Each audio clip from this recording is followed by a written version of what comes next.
Hello everyone, thanks for coming, everyone watching so far. I'll be with you right in a minute. Let me know how everything's sounding.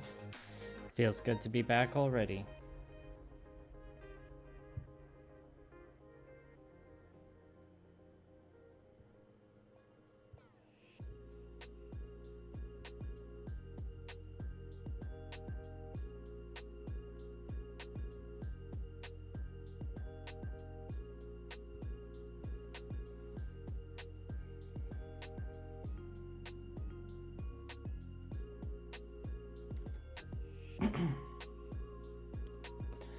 Alright, let me just tuck my keyboard out of the way.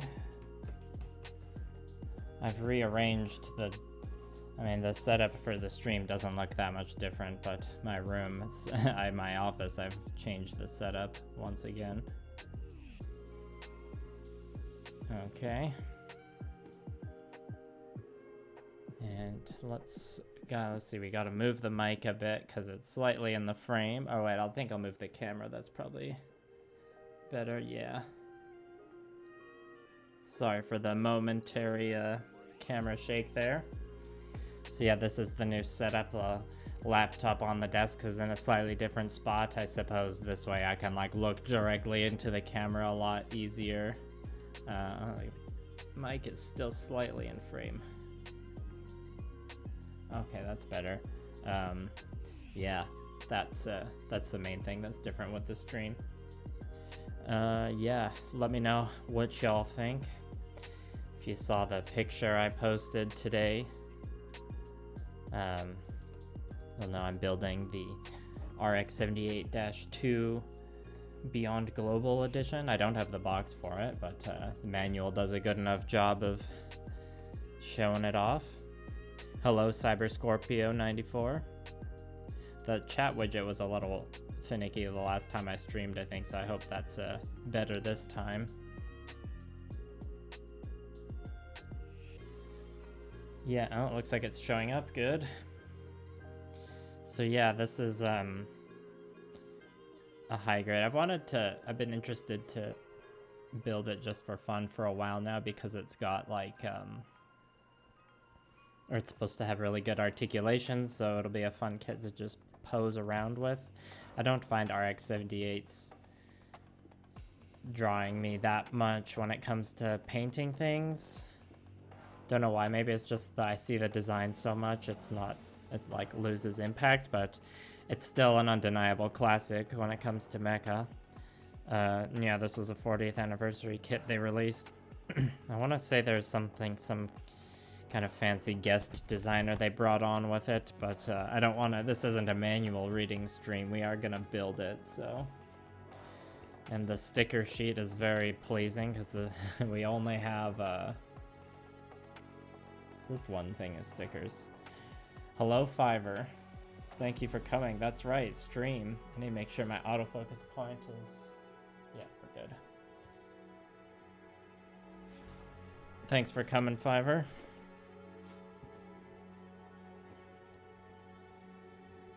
Okay, now I was kind of thinking I might start with, I couldn't decide if I wanted to start with the legs or the head and chest like I usually do. Let's start with the legs, maybe that'll be fun. Oh yeah, and I have this really extra cup that I'll be drinking out of.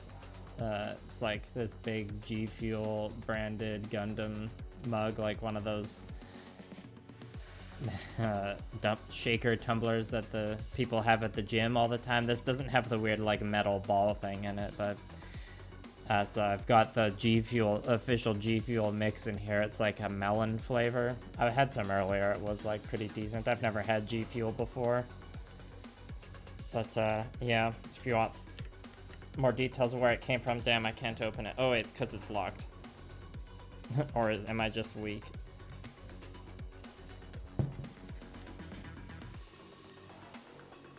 There we go. So I don't know how many burps there'll be from this because it's not carbonated, unfortunately.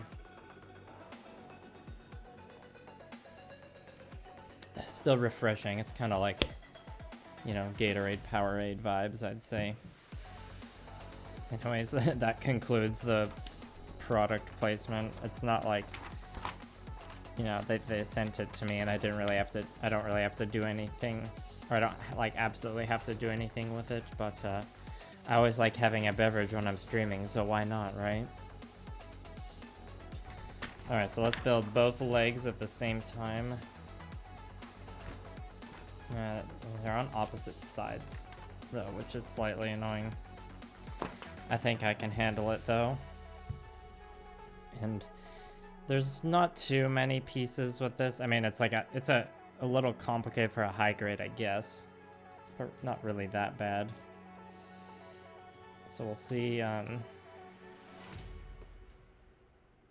not gonna do my usual, like, put masking tape and label them with bigger letters, because I should be able to just do this all in one stream. Alright, so we got F1. And we'll need B1. So what's everyone else up to on this fine Friday? Or Saturday, depending on where you are. And we need D1.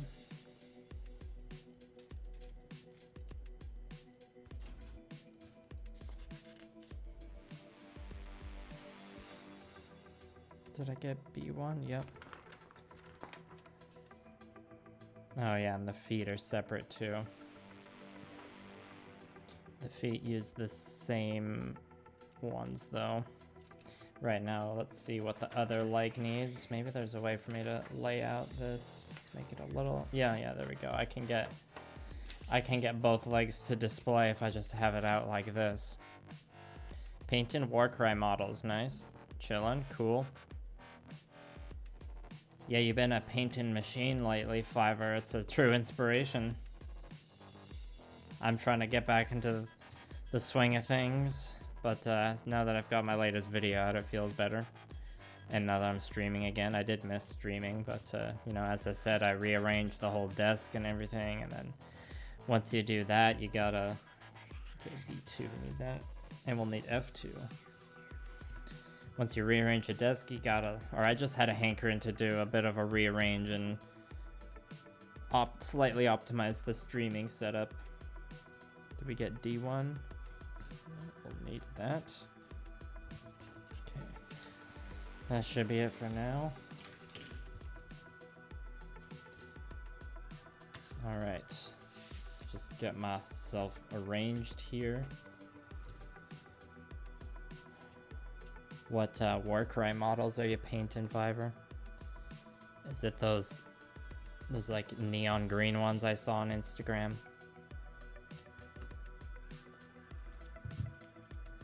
F2, 7, 8, and 9. Oh yeah, I brought this separate tray. This is like part of a package that a Conquest Mini came in, but they're very nice because it's like a firm cardboard tray, and it's just like easy to collect the forbidden sprinkles and pieces as I clip them out. They don't have to be just loose on the desk. The audio, I had to like redo the audio in certain parts of the stream also, by the way, so if something's off, please let me know and I will adjust, hopefully. Not sure how well you can hear the cracks with the way the mic is positioned now. This plastic feels very soft though. It's not super clacky. So that's F2. So that means F1 will be the same ones. And we'll just kind of keep them in separate corners of the box and hopefully not mix them up.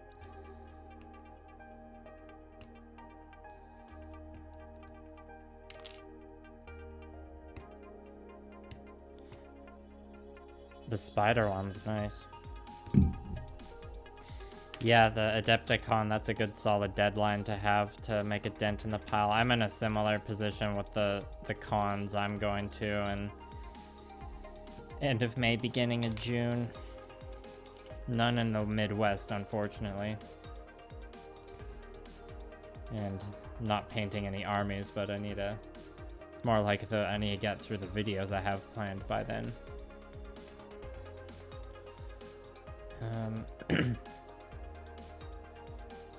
Right, I think I can keep going on F, actually. So we also need 14. I shouldn't have put the one down. I do need to get back into the groove of streaming, interacting while building, I suppose.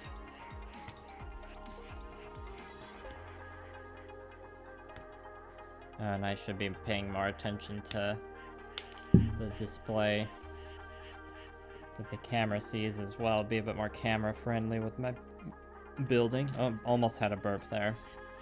It won't be a super burp heavy night, unfortunately, because I'm not drinking a carbonated beverage, but you know, there'll still be burps aplenty in future streams, and I'm sure you'll still get a few burps tonight.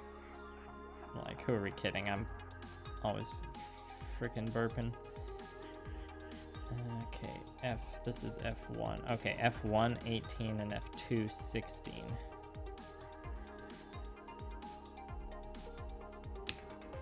Sometimes when I'm building pieces simultaneously like this, I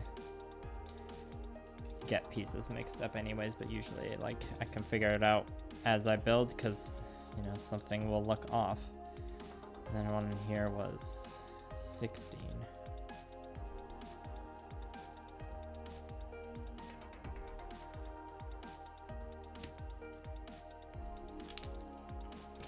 So that means for the other leg, it's probably 17 and 16, not 15.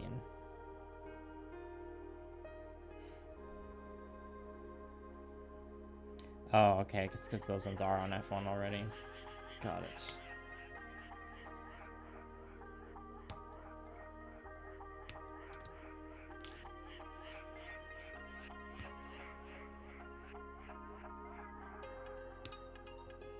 Yes, Ever Scorpio, if only I had a soda stream, I'm sure that would be quite tasty. It would just remind me of getting like a melon soda from the good old cone beanies in Tokyo.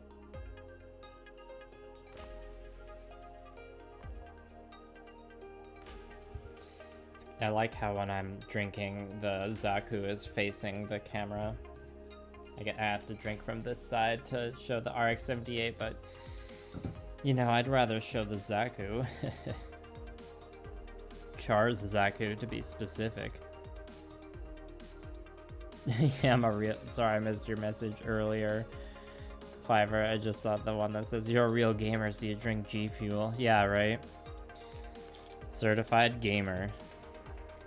I played some Total War today, so there you go.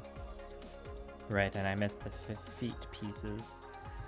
That's why I almost clipped out 15 earlier and got confused.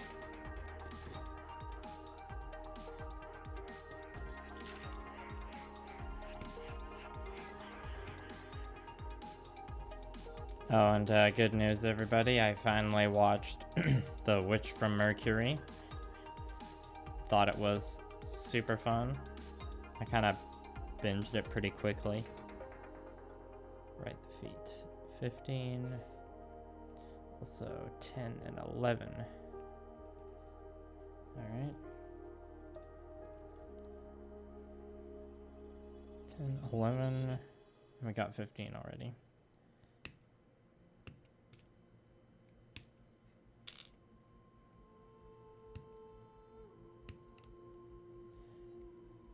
Also recently completed a rewatch of the Lord of the Rings Extended Edition trilogy, and I can just never get enough of those movies. Whew.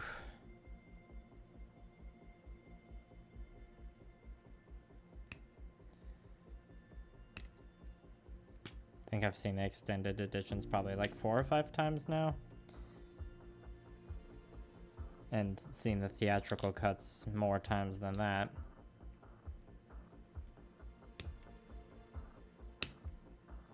Ooh, that was a good clack there. That was snappy.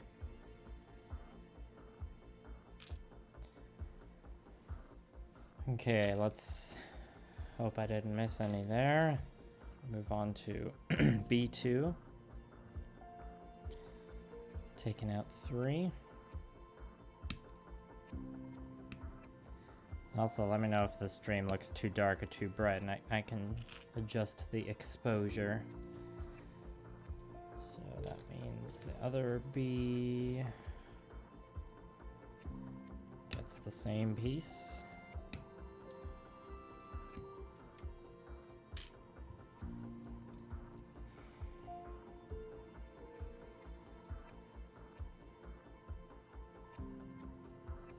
And then the right leg, I think this pile's the right leg. I should have paid more attention there. We got 1, 2, 6, 7. Looks like just 1, 2, 6, 7.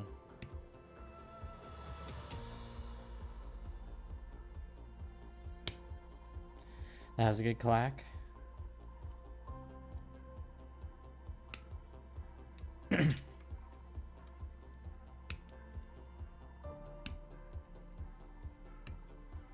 And if anyone watching has recently seen my latest video where I finally transformed the Sengoku ashtray into the Shimazu ashtray, I appreciate your viewership. That one's pretty pleased with that video's performance so far. I could tell my audience was hankering for a gunpla video. It'd been a while. I just had some things about minis I had to get out of my system, and there will definitely be more minis videos I have to get out of my system this year. The next one is also going to be a gunpla one, though. I revealed it in Fiverr's chat in their last stream, as a matter of fact. And my patrons should know which one. Thanks, Fiverr.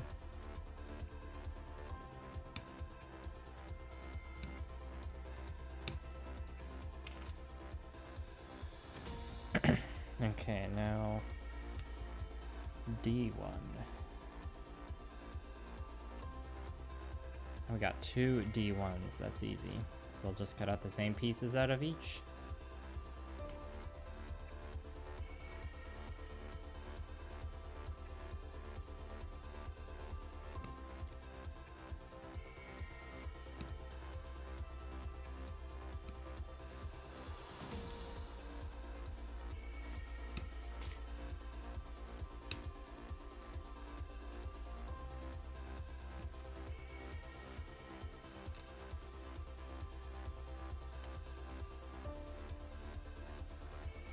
Can anyone take a guess as to what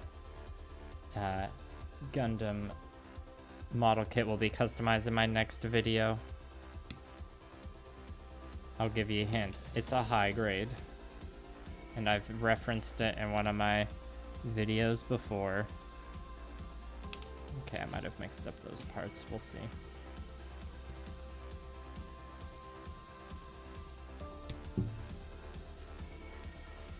Also, are there any other Witch from Mercury enjoyers in the chat?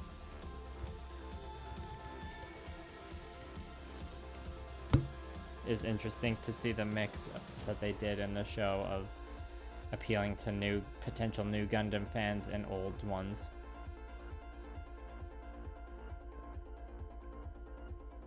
That's right, Fiverr. Wow, I'm just so full of gamer energy from this G Fuel, I tell ya.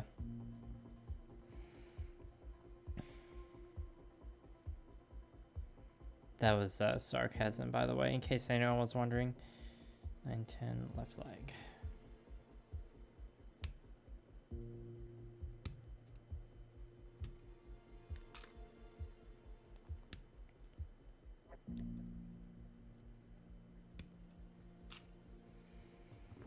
I wonder how many polycaps this build will involve. Because so far, I haven't really cut out that many. Although some of these kind of look like polycaps, but I can tell they're not. The material isn't as rubbery.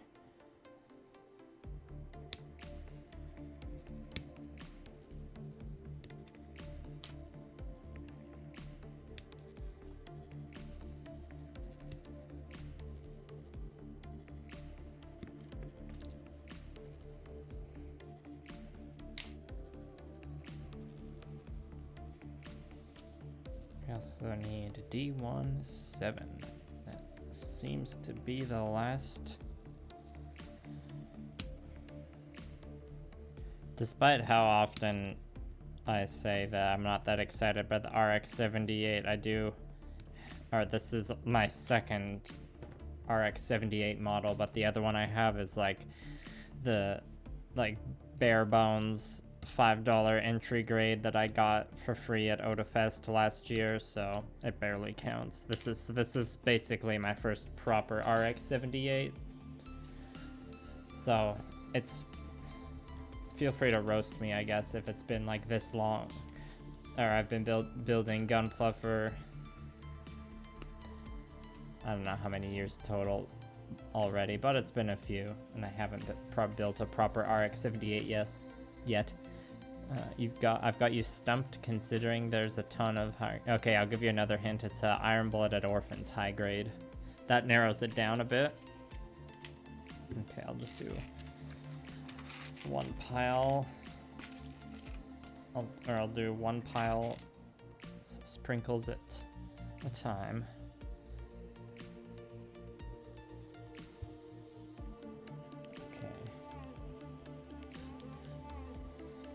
Position the box roughly in the middle of the frame, and then I shouldn't have too many focusing problems.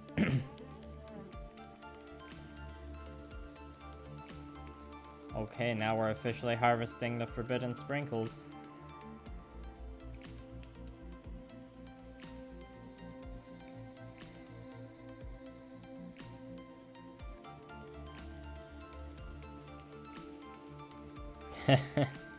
Yeah, the Pizza Hut.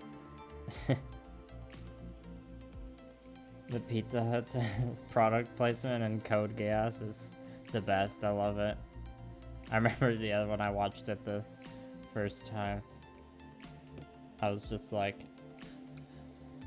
I guess all they ever eat is Pizza Hut, and they like even animated the the like cheese stuffed crust cheese pull, because you know it's anime, so they always gotta like put in extra effort with the food. It's a good thing this official G Fuel cup has a lid, otherwise that forbidden sprinkle probably would have flown into the G Fuel. Cyber Scorpio, it's a I guess it's a villain. Yeah, if you go by the pilot that's like in the instruction manual in the box, it's a villain. Cheese coon. Yeah, they take a bite of the pizza, and then the cheese coon shows up and is like, moshi moshi. That's the worst joke ever. Sorry, everybody watching. Yeah, Code Geass, that's a good mecha anime. It's like a nice and memey mecha anime at times too. The mech, I didn't really start enjoying the mech designs until I got to the second part though. Once they started flying and they stopped just rollerblading everywhere. Although with time, like, I suppose the rollerblading mechs have grown on me a bit. But still, the rollerblading mechs were a little... Like, if you're gonna go that suspension of disbelief, you might as well go full Gurren Lagann, where you have, like... well, every mech kind of defies physics, but in Gurren Lagann it's just on a whole nother level. Cheesekin? Maybe that should be the pilot's name for your Gushin Fiver. Or is that just Pizza-kun? Oh, Lancelot. Yeah, Bandai makes like a Gunpla model kit of the Lancelot, so I don't know if the Gunpla dictionary says that still counts as Gunpla or not, but it basically is. It's a Bandai mech model kit. They have one of Lancelot. It's kind of hard to come by sometimes, depending. I think like I saw it once, but it was a little out of my... I've got... Sorry, a Forbidden Sprinkle just went on the floor. I'll just step on that later and hurt my foot. But you know, I've got plenty of plenty of backlog. I don't really need to buy that many model kits, nor do I have the desire to buy too many right now. A lot of the recent minis I've bought, or models I've bought, have been minis for Conquest. Conquest, the last argument of kings, and Conquest, first blood. Well, definitely, those models will definitely show up in some videos this year, can guarantee that. And I'll definitely be painting some on stream, probably sooner rather than later.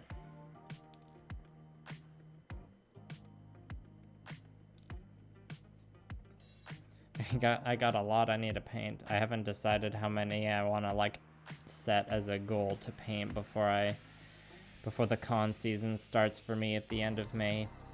And by con season, I mean the 2 cons that I'm going to. One in Odafest, my usual local one, and then I'm going to the UK Games Expo. I don't know if anyone here watching is in the UK, but I'll be at the UK Games Expo. And then I get to make the nerd pilgrimage to Warhammer World. I probably won't be able to film any footage at Warhammer World because they just say on the website, they're like, if you can't film for commercial purposes here, and if you're filming and putting it on your YouTube channel, you run ads, that's commercial. Like, they state that on the website just to make it very clear. But, you know, when I go to Warhammer World for that iconic pilgrimage, as I called it, part of me would just want to enjoy it and not worry about filming content. Like, play on tabletop and I think Broadsword Wargaming, they have high quality like tours of that you can see on YouTube. I don't know if I need to like make more of that content out there, but this is a long ways away still.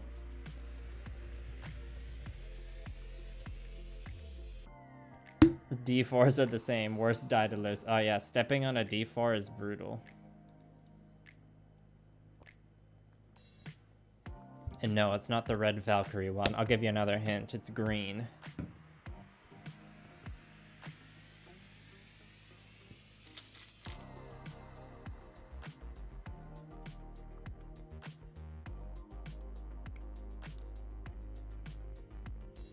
I hadn't really planned how long this stream is gonna go. I was just like, I definitely want to build the model in one sitting, in one session, which should be doable with this. Whoops. Oh, there's gonna be forbidden sprinkles all over the room after this. Yeah, I gotta remember to take actual proper camera photos of this to post to the social medias after too. I'll probably just leave it hanging around on the desk, or I'll probably play some the next time I can take have a bit of a break. I'll play some Total War and just have the RX-78 next to me on the desk and just play around and pose it when the turns are loading. It's always good to have something lying around on the desk for posing purposes. Hello, Soul Father. Advice on kit bashes and customs?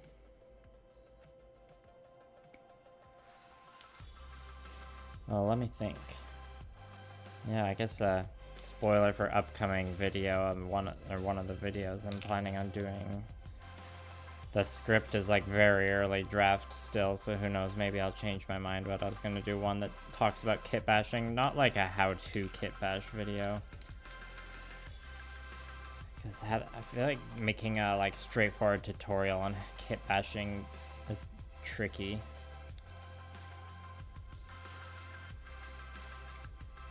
Just because it's so improvisational, and my kit bashing is pretty like, I had all my kit bashing experience that I brought into Gunpla was kit bashing with miniatures, where you're just gluing stuff on and not worrying about keeping it articulated. So I tend to kit bash things on the like, I mean, it depends on the project.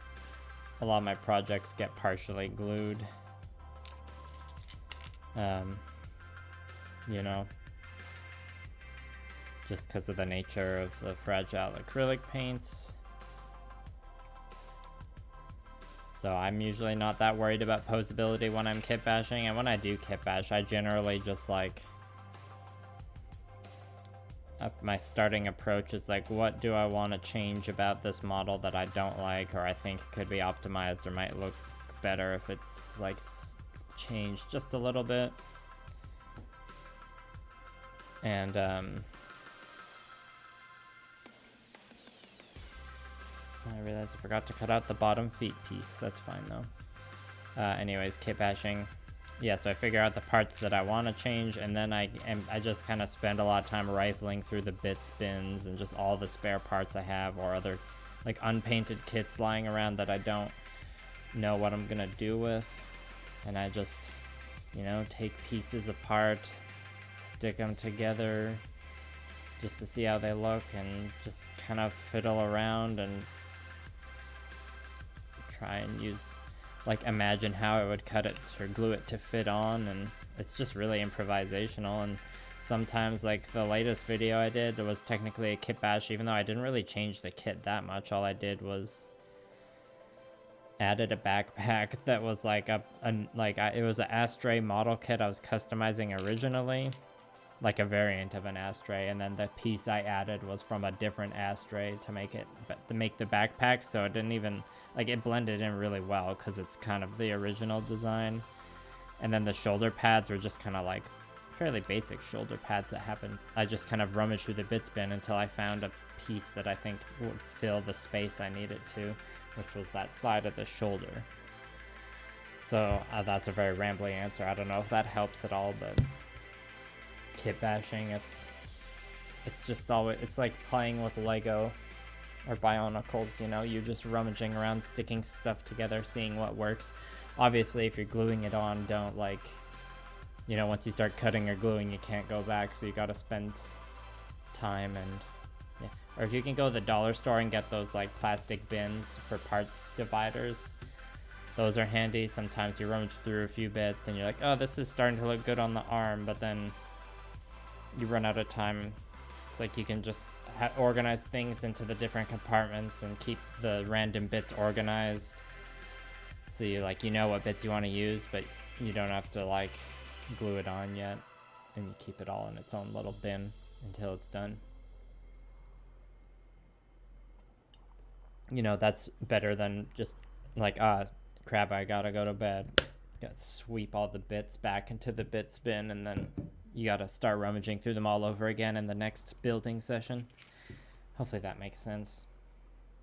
Pretty rambly answer. And you love my vids? Thanks. Appreciate that. And Cyber Scorpio, yep, it's one of those two.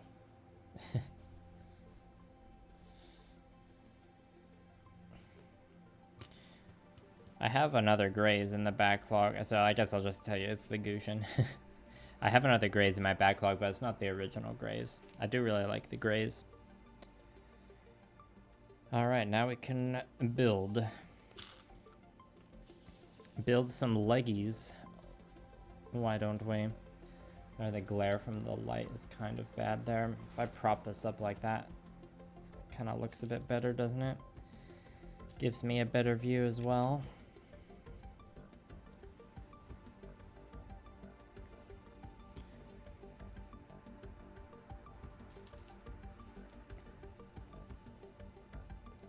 Yeah, I love me some kit bashing.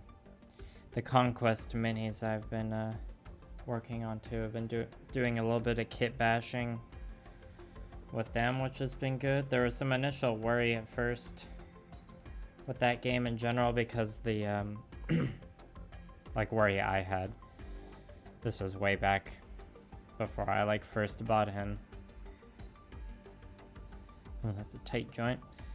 Worry about, like, because the minis are a larger scale than like your standard miniatures, so that would like limit the kit bashing, because, you know, the human-sized models in Conquest are as big as like a Stormcast Eternal, kind of. Maybe not quite that big, but and it does limit the kit bashing a bit. But thankfully, Conquest is appealing to the like Warhammer, or I guess just wargaming crowd in general, which makes sense because they're wargame. In the sense that they release a lot of model kits that have like variants you can build, like, oh, you buy this unit of, like, one of the units I'll be building soon is you can build the unit of 12 as Household Guard or Steel, or God, what are they called? Not Steel Legion, Gilded Legion. So it's like, do you want to build them as boys with fancy hats and halberds, or boys with helmets and spears? And when you design a lot of kit, or when you collect enough kits like that for your army, you're only ever building one variant of it, so you end up with a lot of extra bits. So I haven't had the problem of like not being able to kit bash because they're a larger scale, because all of their kits, or most of their kits, come with a lot of extra pieces, which is what I like, you know?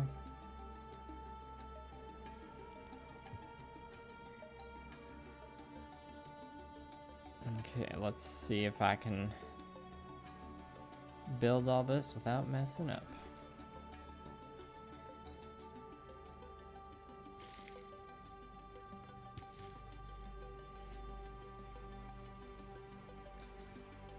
How do you all build your kits? Do you like cut? I know some people cut out all the pieces at once and organize them by runner and sand them and then build them, or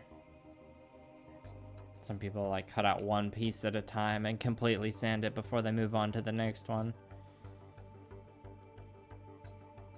Oh, that's probably the wrong one, actually.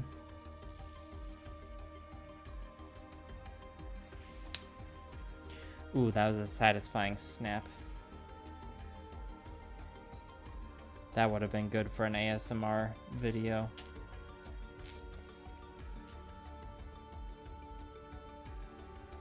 Oh, there's some pieces I forgot to clip the sprinkles off of.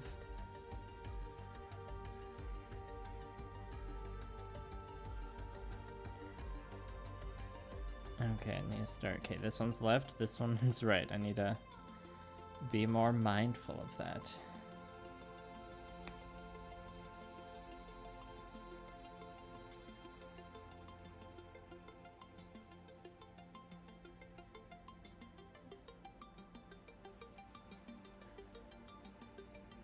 Okay.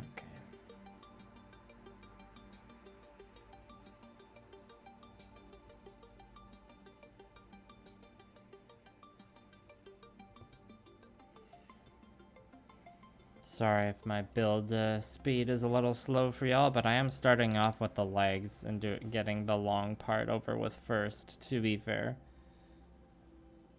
And we only have one sticker to put on, thankfully. I did debate even putting it on.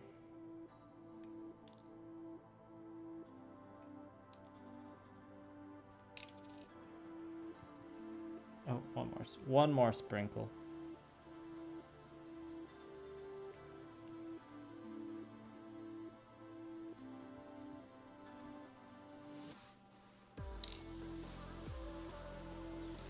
Alright, next we got these.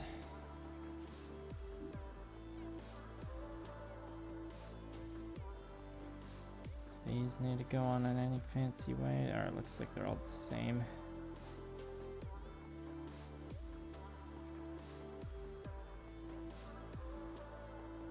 Oh, looks a little tight on there.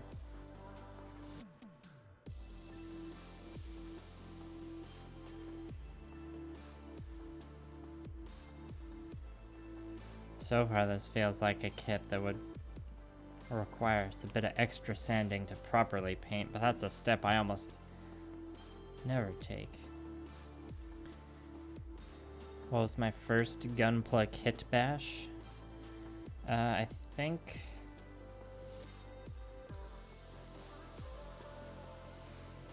I was gonna say the, it's one of the Striker GNX from Build Fighters. I can't remember if it's Build Fighters or Build Divers, but that was my first custom, but it technically wasn't a kit bash. I modified the pieces a little bit, but it was all from the same kit, so I guess that's not a kit bash. So I think my first gunpla kit bash then would have been Probably the Ghost in the Shell Barbatos, my second ever YouTube video. But that wasn't my first kit bash ever. The first kit bash ever was, or I don't even know. My first kit, all my previous kit bashing experience, like I said earlier, was with minis.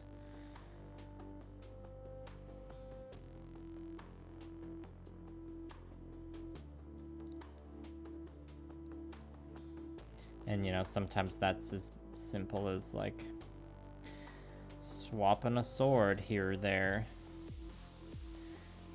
What if one single piece is bashed from something else? That still counts as a kit bash in my books. Hashtag your marine your way. I don't know.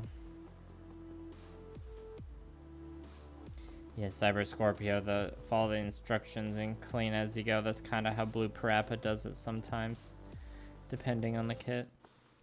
A lot of the time she's not, or like she knows she's not gonna build, or not gonna paint.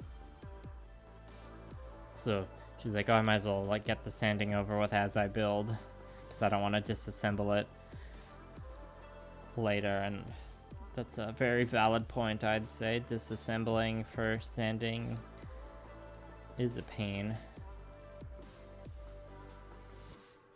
There's been a couple times I've disassembled and just ended up with bloody fingers after from how annoying or how stress or difficult parts of it were. But I've learned since that you shouldn't trim your fingernails like anytime around when you need to disassemble a kit. I mean, you could always get part separators too, or like use random tools that fulfill the same purpose. Yeah, we're almost done the legs now. Then we gotta do the feets. This kit's got some pretty nice panel lines. And I do like how you said you do the detailing as you build it up too. It's like you're front loading all that extra effort so that when you're done the build, you got a nice detailed model already. So this is a pretty solid knee bend for a high grade.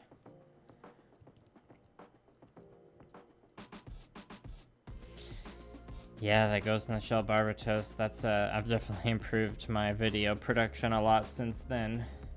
That's part of the YouTuber life, is to look back on your old videos and cringe a little bit at the improvements you now have in your videos.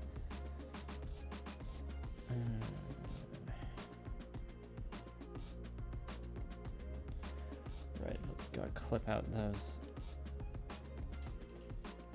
Yeah, that's E1. Clip out the bottom of the feet.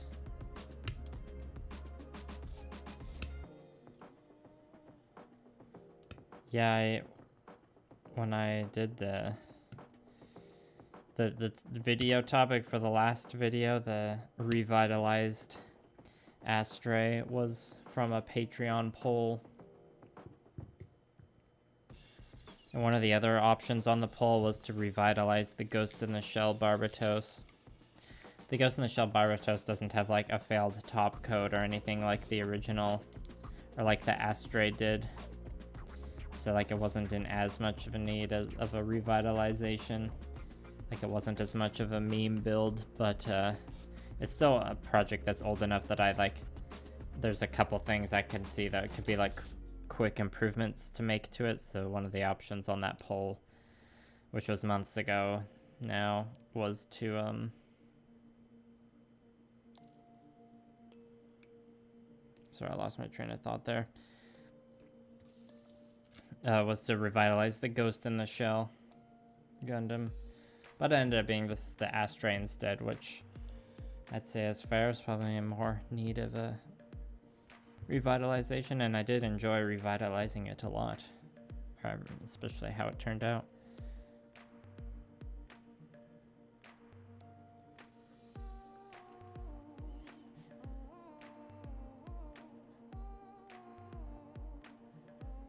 Cleaning the parts before painting is definitely way less of a headache. Yeah, it is. For sure. I wish I could like be, it's hard for me to like visualize what customizations I want to make to a model when it's like not fully assembled, so I like kind of always accept that I need to disassemble. I also kind of like the instant gratification of just like building it up quickly, like I'm doing right now. That made you want to start getting into gunpla in the first place. Oh, well. I'm glad my video could convince you of that. How did you end up finding it? And when, if you don't mind me asking? Oh, there were 2 more pieces I forgot to clip out. The top of the feet. The red in this kit is like a kind of cool desaturated red. I don't know if you can tell with the screen camera. And the white is like an off-white. It's got some kind of faded pastel colors to it, which is neat.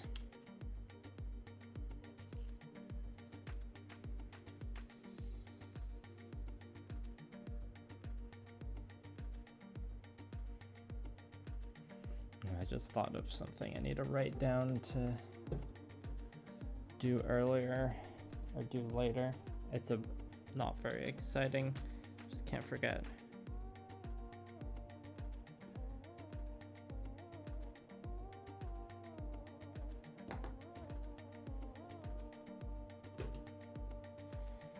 All right, let's clip out those pieces I missed. That was D1. Yeah, there they are.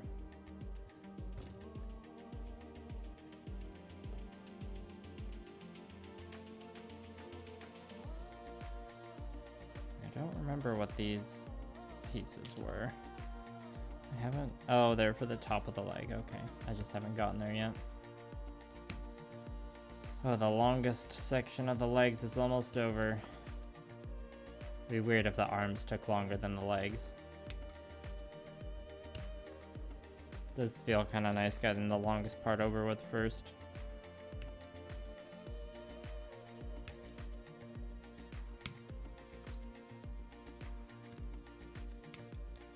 I guess I should do waist, then torso, then arms.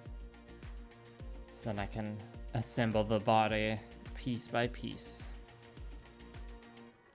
Oh, I guess I can put this in here.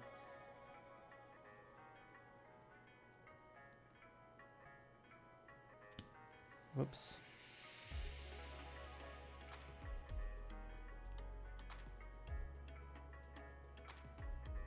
Oh, that's a tight one.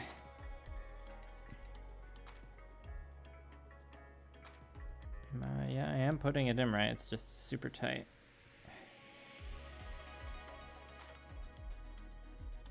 Okay, well, I'll deal with that later.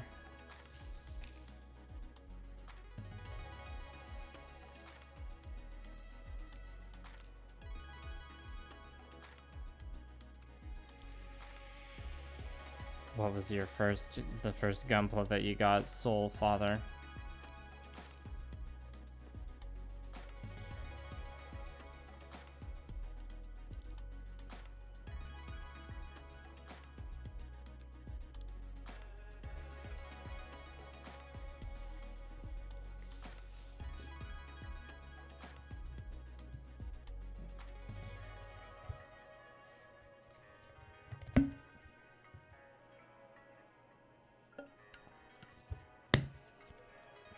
Okay. Now I wonder if it'd be weird if something's stuck in here. It's kind of like the plastic is getting a bit stressed from it getting crammed in here now. It's of slight concern. So I gotta like try and take this white piece off. Good thing my fingernails aren't super short right now. Got some live troubleshooting here in the stream for you.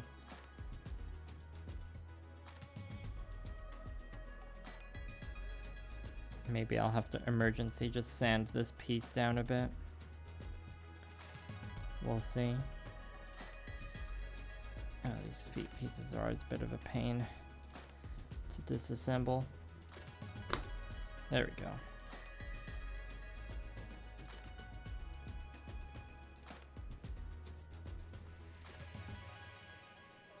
Yeah, we got the pieces breaking here.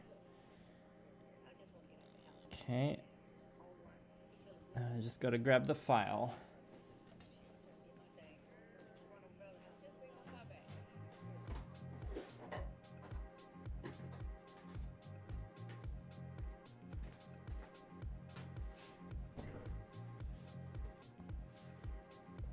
I tried to make the background for the stream more interesting in this new setup here. I feel like I achieved that.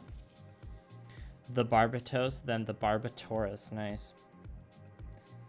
I'm just trying to like poke it out at the end here to get it because this piece is just so tight. Oh, there's a little burp for you. Burp one. It's been a while. Okay, well that's just broken, I guess. This one, yeah, this one is far less, it's still a little tight, but I can still get it out way easier. And this one, there's still a bit of a nub there that it can stick it in. I just need to get this, the part that's stuck out. Just gonna be a bit of a pain, but it's doable. I'm not entirely sure what the best way is. Vidar, yeah, Vidar is a cool one. I just painted. I'll be posting photos of the finished Vidarbatos kit bash I did, and like I have a short ready for it as well.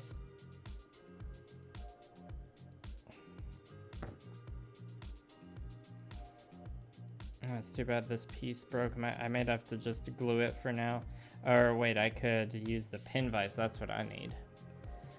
That should do it.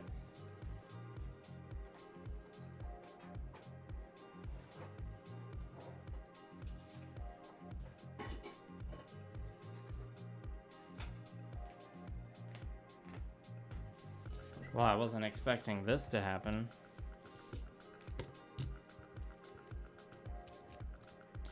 Yeah, I came to that revelation right before that message showed up. Cyber Scorpio, but thanks for the tip. This is a pretty old, or it's not that old, it's a fairly old Citadel pin vise. It's okay.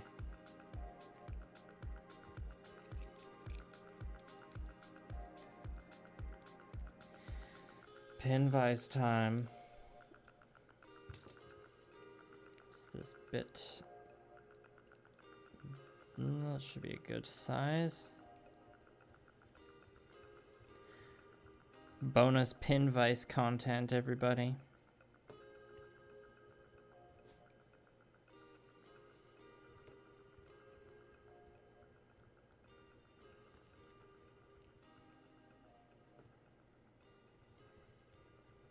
Not super exciting to show on stream, but we're doing it.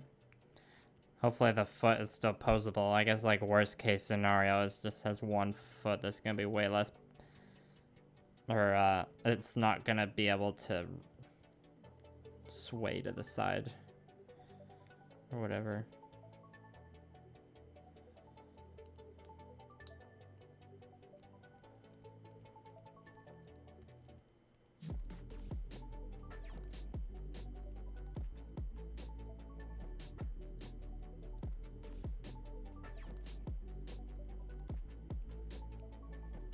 Can't even. Okay, maybe I do. Need to switch to the smaller one. I've already got some plastic dust on the desk, so I don't need to worry about more.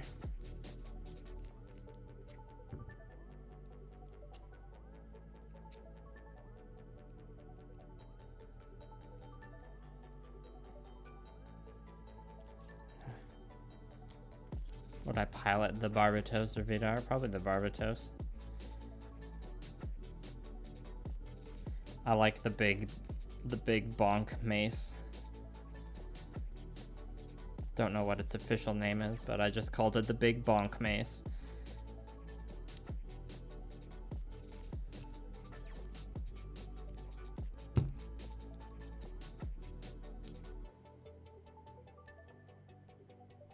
Sorry, y'all just have to watch me stumble through this pin vicing on this kit that broke because it was too tight. Okay, yeah, this is the drill bit I should have been using the whole time.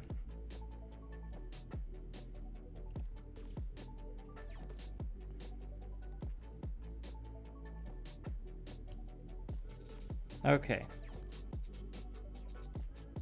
Got that naughty piece out of there.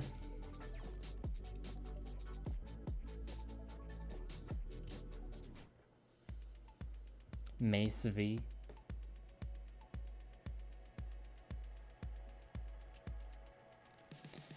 Okay, let me just put these drill bits back and then see what the true damage is.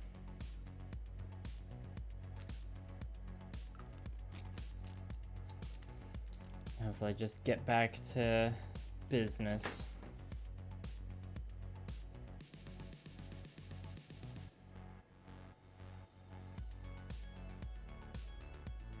Oh yeah, that's still like pretty tight.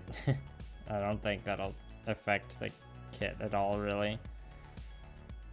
I'm gonna file this down just a tiny bit.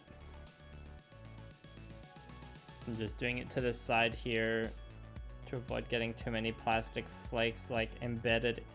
Or this is plastic dust. The plastic flakes I can sweep off after the plastic dust. I don't want getting embedded in the desk mat. I mean, there already is plenty embedded in there, but don't want more. Okay. And I'll just put this foot back together.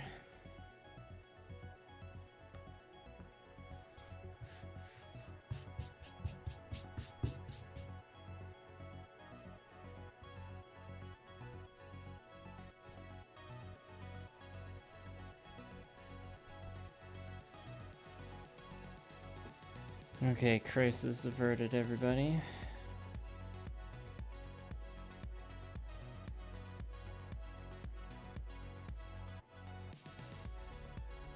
There, no one will ever know. Except everyone who saw it watching currently. I don't know. Well, we're at 10 viewers, not bad. If anyone just came into the stream and is wondering why I was putting away a pin vise, is because there's a part of the ankle that broke because the joint was just really tight. But it only happened on one foot, the other foot wasn't too tight. But all I had to do was get out the part that was that got stuck in there with a pin vise, and there was still enough of a nub remaining on the first piece that it seems to be working fine. Didn't compromise the engineering. A very small drop of dish soap, yeah. Base coat, yeah, base coating always is like, it always creeps up on you. On like how long it takes. Like, oh, it's just the base coating stage. It's like quick and simple. It'll be over in no time, but then like it's like, oh right, this is the longest stage. Or that's how it feels sometimes, especially if there's. It's why with sometimes if I'm for my initial airbrush prime, like with my Conquest minis, the 100 Kingo stuff, I'll airbrush on the initial like metallic color, which might not be like, if I'm going for efficiency, it might be more efficient to put on like airbrush on the color that's going to be most prominent on the model. And like for the Steel Legion, they're fully armored, so it makes sense for them. But for the Men at Arms, they've got some like leather armor in there too. But like the base coating metallics sometimes just takes a long time, so I'm like, let's just get that initial base coat sped up a little bit with the airbrush. But yeah, then even then the blocking out the other colors takes a while. All right, we got the feet. Let's just get these leg joints on here. Go like that. Do I have that right? No.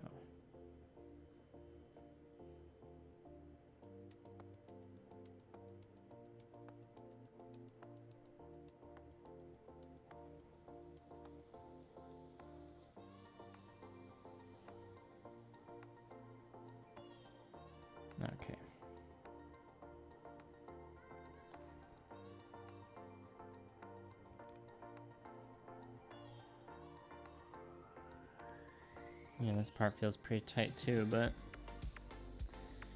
this is a part you want to be decently tight. Gotta use the hard part of the deck to push this one down.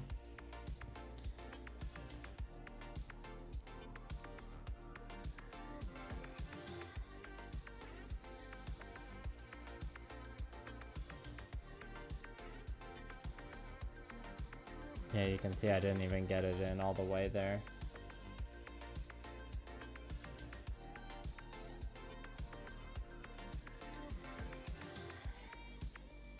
Now we can put the foot on.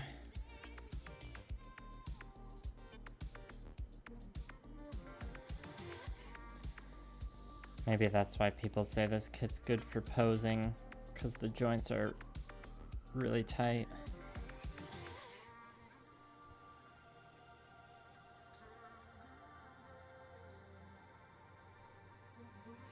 Yeah, I agree, RD21. Stiff joints is better than loose joints.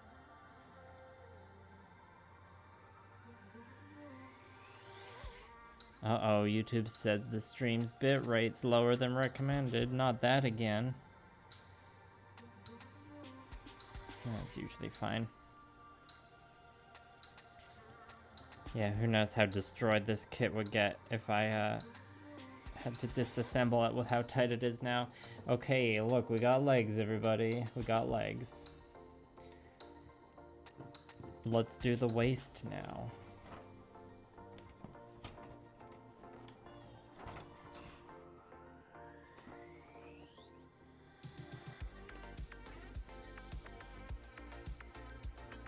Just looking for the waist. There it is.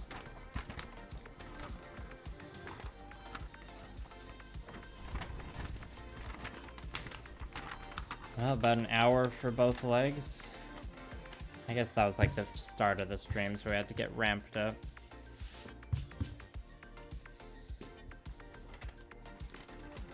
Alright, F1, F2.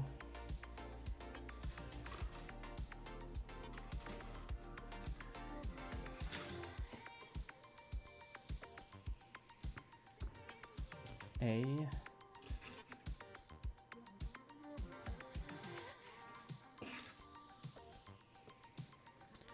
D1.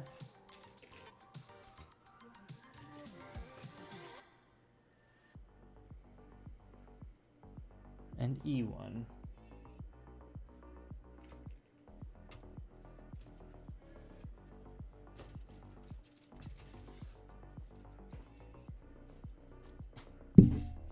Oops, sorry, I hit the mic there. Small, yeah, leg day, exactly. Small spring clamps, Cyber Scorpio. What are you using those for? Or are you suggesting those to me for something? 24 and 13, 2.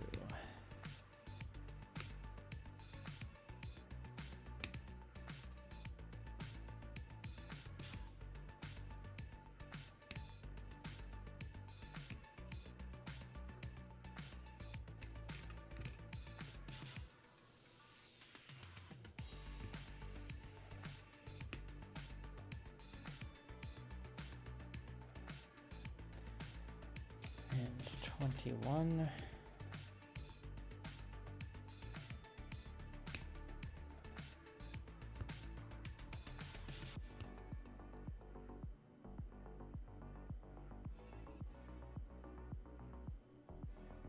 That's it for the Fs. A5.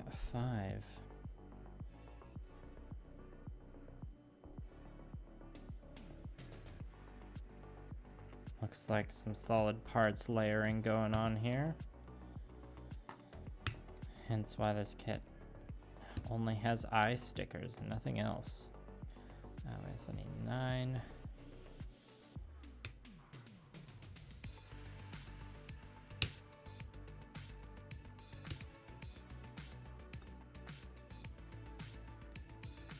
D1, or wait, what other A1s do we need? We also need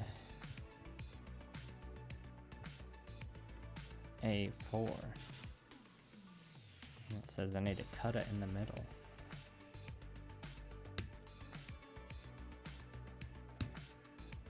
Might as well cut it while it's on here.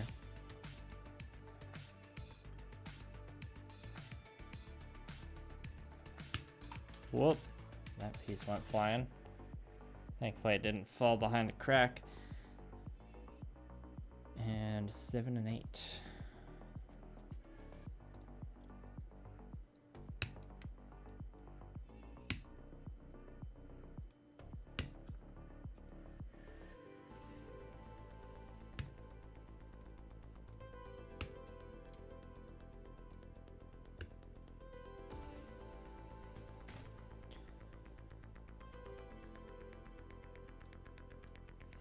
Oh, hey, Vanished Elf.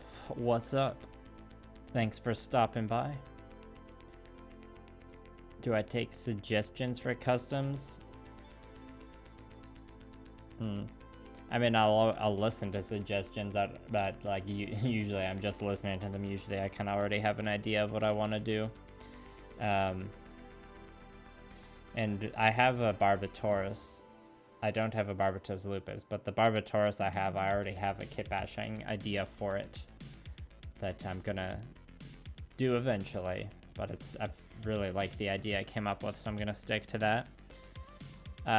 RD, I don't have any current customization plans for this. This is just I wanted to ease myself back into streaming for the new year, and this is just a kit that I wasn't sure what to do with, so it felt like a good one to build on stream. And it also happened to match well the this hashtag gamer G Fuel thing I got, so it felt appropriate. I wasn't required to do a sponsored stream or anything. This is not a sponsored stream. I just got the beverage for free, so I'm like, I'll drink that. Yes, Dylan, I'm very excited for Witch from Mercury Season 2. Very much enjoyed Season 1. Right, D1, 11 and 6. 6 and 11. More Pop-Tart Gundams. I don't have any more of those tiny Gundams, but that would be, trying to think of a, oh wait, I'm not clipping out that one. Trying to think of a good, a square-based mech army, or like a game that would let you, you know, bring a square-based agnostic mech army of the like Gundam Artifact Pop-Tart editions, and you have like a squad of all the different flavors of Pop-Tarts. Now, what my favorite kits I've built so far are Wild Berry Ava. And the Ava's color scheme already is so good. It could be a Pop-Tart flavor.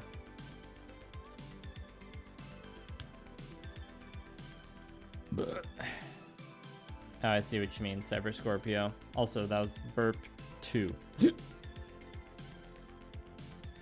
Yeah, Chris, my favorite kits. Yeah, I mean, the one that usually comes to mind is Master Grade Barbatos, but with an asterisk of the overpriced P Bandai Parts expansion set, because it's just, there's just so many fun Barbatos combos you can play around with, and that it's just a very good like gunpla experience. I've got a, it's hard to narrow down what my favorite high grade was though.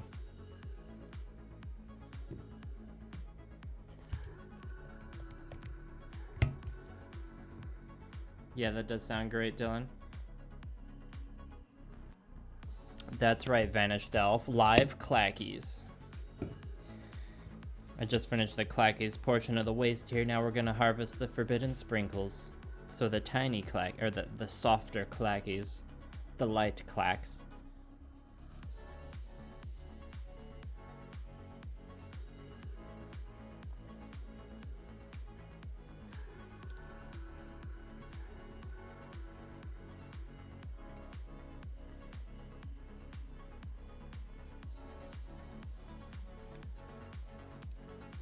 still thinking about what my favorite kits are.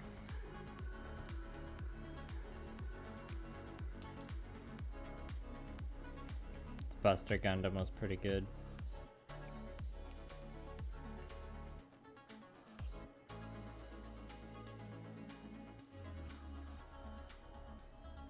Yeah, it's hard to, because some of them I'm thinking of, I'm like, oh, that was just like a really impressive, like, kit. I don't know if it was my favorite. Or like the build engineering was impressive.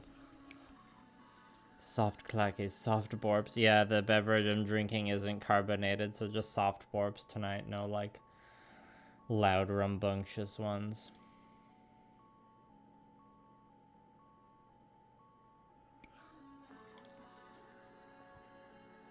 Oh, I also really like the, Gundam Flauros high-grade kit. I had fun with that one.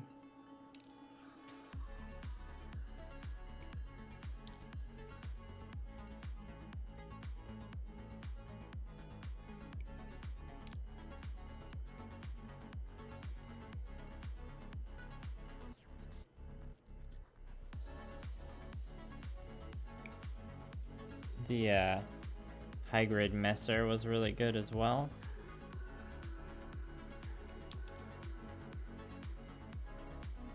I just want to look at my box art behind me.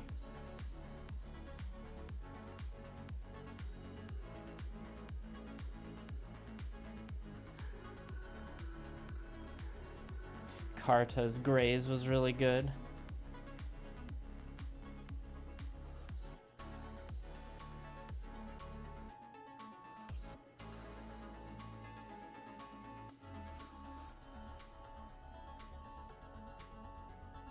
Oh, and the Dukemon was really good. I don't know if I put them on my favorites actually. Yeah, there's a few contenders for you there. Oh, I like the Zaku kits in general from the or the Zaku / Goof kits in general from the Gundam Origin line. I have the black tri-star one, the Zaku that's holding like the big double-handed axe. Alright, see ya, Vanished Elf. Thanks for stopping by. I appreciate it. Soul Father, I didn't know it was that exact height, but you know, I figured it was pretty tall. It's by the scale, the way I've like got my personal Gamma Wolves universe worked out in my head. The scale of, or the Gundams are scaled down a bit.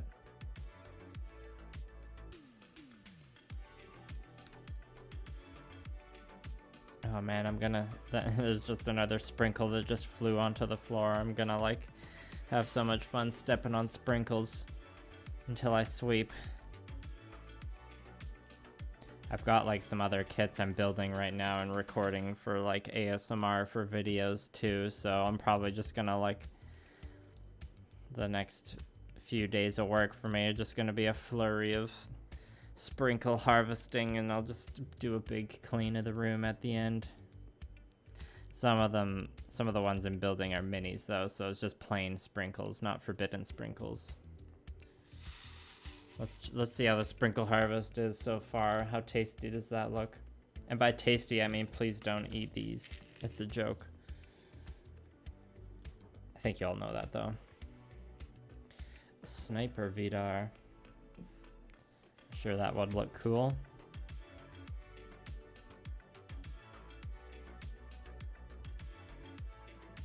Alright, with that one leg piece that, oh, it looks like, yeah, these hip joints have a cool double hinge. With that one leg piece breaking, I am gonna be kind of wary of that for the rest of the build, wary of like how overly tight some of the other pieces might end up being. But we'll just have to wait and see.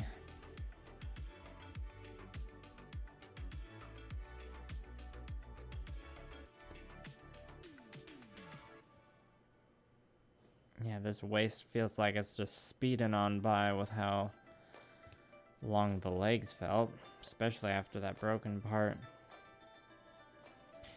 Just a minor speed bump though. It happens.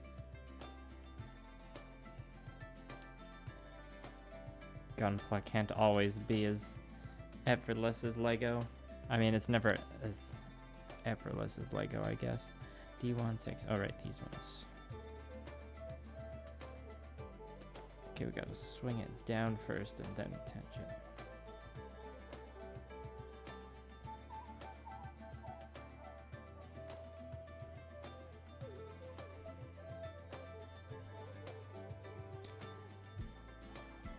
Oh yeah, that's some good parts layering going on here. Oh shoot, I did forget A6. I always miss something.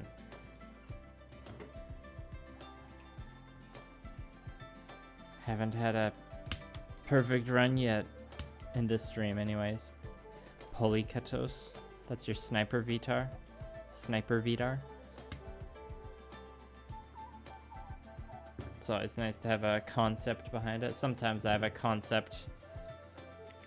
Sometimes I have a concept going into the Kepesh, I'd say. I mean, like, I want this one to be melee focused or whatever. Sometimes I just go in with no ideas though and see what, like, I've got a kit bash I'll be working on partially in a video that's kind of one that's like, let's see what I can do with just this pile of leftover bits. Let's just see what I can salvage out of it. That was the concept.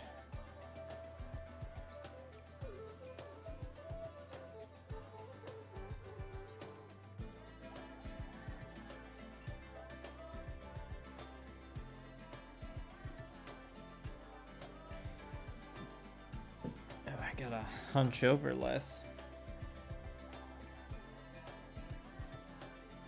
Sorry, sometimes it's all tricky to move the chair without bumping the desk. Okay. Oh, there was another A16. Oh, that's a really tiny one. No wonder I didn't snip it out. Yeah, this one I'm just gonna do one snip out of it because it's just so...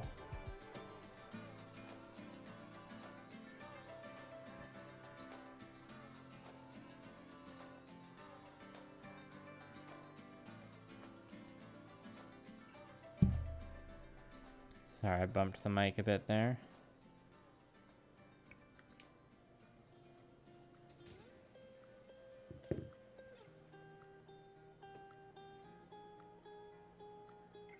Yes, we got the tiny complex parts layering for the crotch symbol. The crotch V.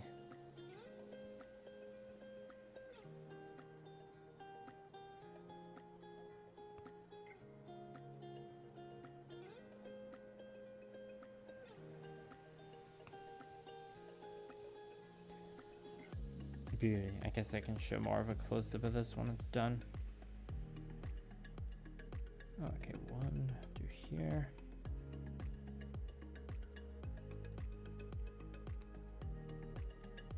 There we go. Oh, what's wrong?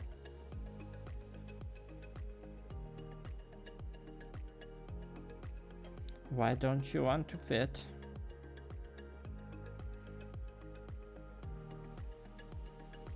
Oh, I can see it just looks a little tight. Well, thankfully we still have the files over here.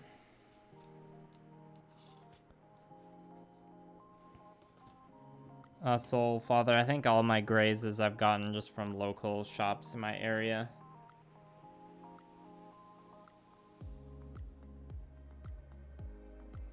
So I don't really have a recommendation for an online store that would have grazes specifically for cheap.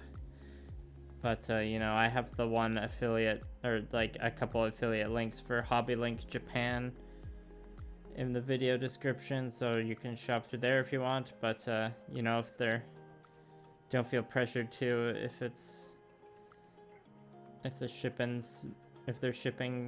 if you don't agree with their shipping.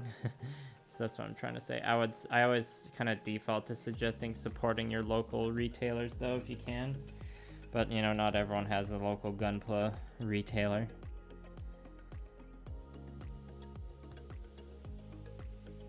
Okay, that's good enough. Alright, there's the waist there. I like these side flaps, they look pretty cool. How the parts are layered there. And let's... Now, we find out if the legs are backwards. Oh, that should be good.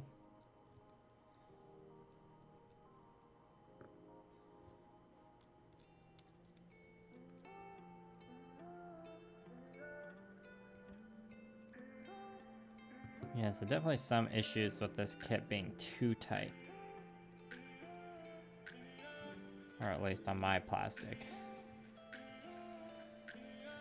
But you know, too tight isn't as annoying as it being too loose. Okay, now we got legs that are attached to a body.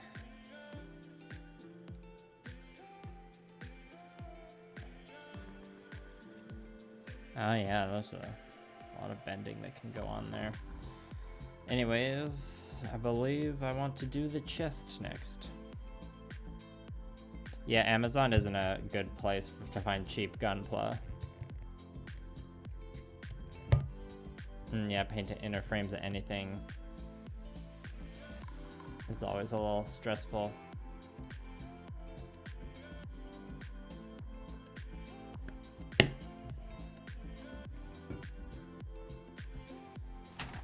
Alright, chest. Or referred to as the body in this instruction manual.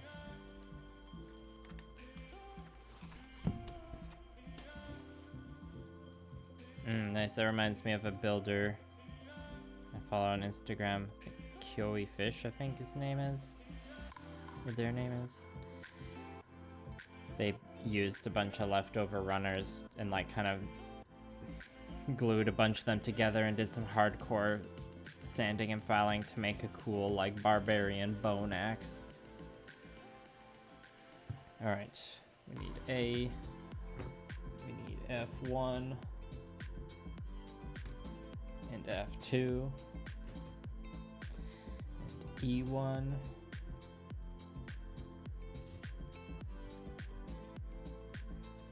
And it looks like, oh, and B1.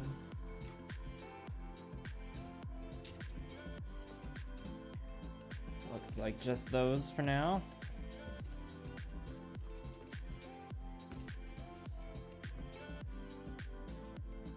Cut out the beam sabers.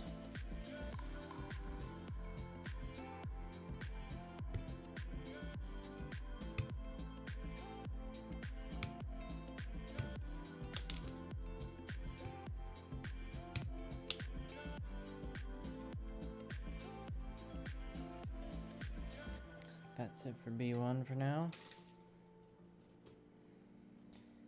E1. 4, 5. Just 4, 5.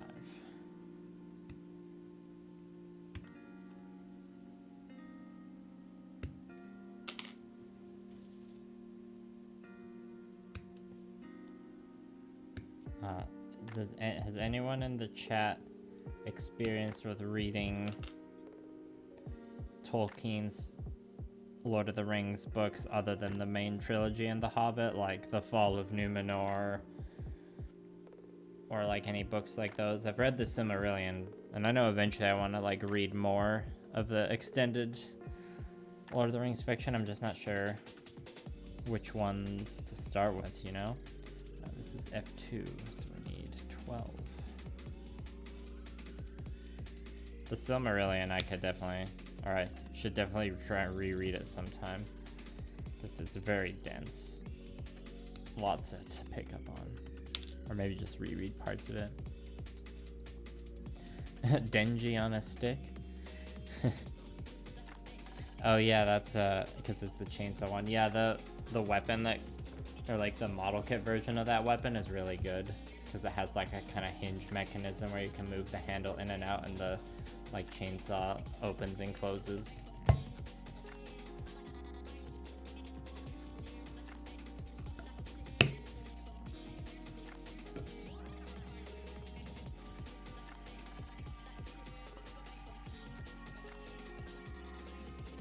like that's all we need from there.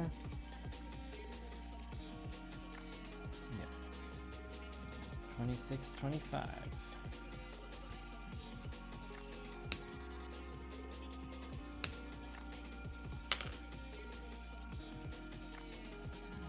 I haven't had Darktide installed on my computer for a while, just because I played a decent chunk of it and then I was playing too much of it, so I uninstalled it, and I'm kind of waiting for it to get patched now. But I have been listening to the soundtrack a lot on Spotify. If you're looking for good like instrumental music to put on in the background for like, I don't know, for me a lot of times if I've got like productive music on, it has to be instrumental.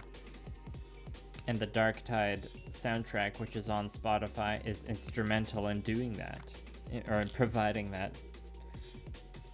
Instrumental study music. Burp 3. Still 3 burps, even though it's not carbonated beverage. Look at me go.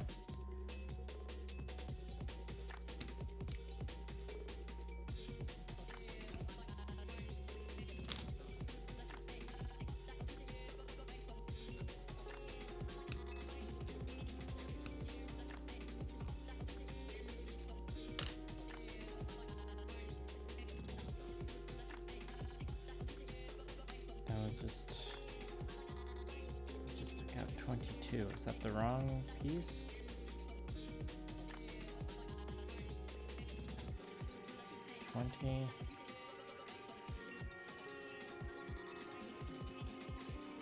No, I don't think so.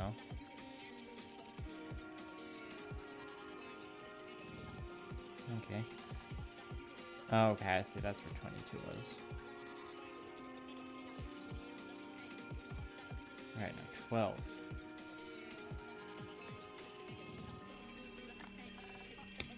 Sorry, I just had a bit of a derp there, everybody. Everyone kind of builds at their own pace.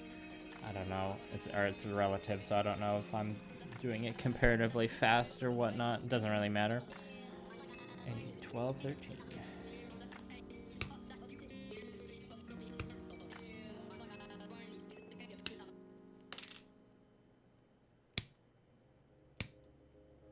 Oh, this blue plastic's very snappy.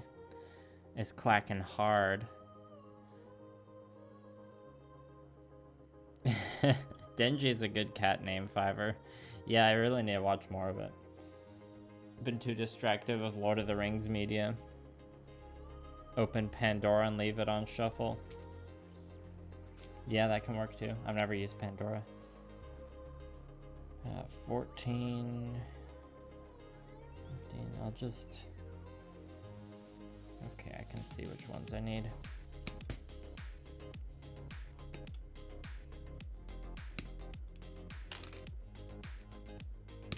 Yeah, this blue is a nice, like, desaturated pastel blue. The yellow still just kind of looks yellow.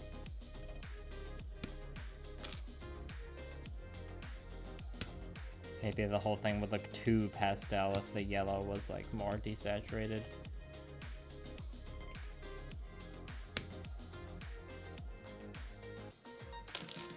Oh, if a joint snaps like an ankle joint, I mean, if you want it to remain posable, you kind of have to like rebuild the joint with either scrap plastic. Like you can glue it, but then like when you're posing, if you glue it and put it back together, and then when you're posing again, there's just chance of it breaking again. I mean, you kind of saw what I did, or like this ankle joint, like it broken away. Thankfully, it still was savable, but a lot of the time with the snapping on that, you're kind of like, the ankle's kind of compromised in a way. Also, that's the kind of thing where there's probably bound to be some helpful like tutorials online, whether that's like on hobby blogs or YouTube, or if you're in any like gunpla centric Discord servers, you might be able to like search through those and see if anyone has tips, or like Reddit probably has a thread archived here and there about what to do in that case, or Facebook groups. There's some pretty large gunpla Facebook groups. You could probably make a post saying like, hey, this broke, anyone have suggestions on what to do?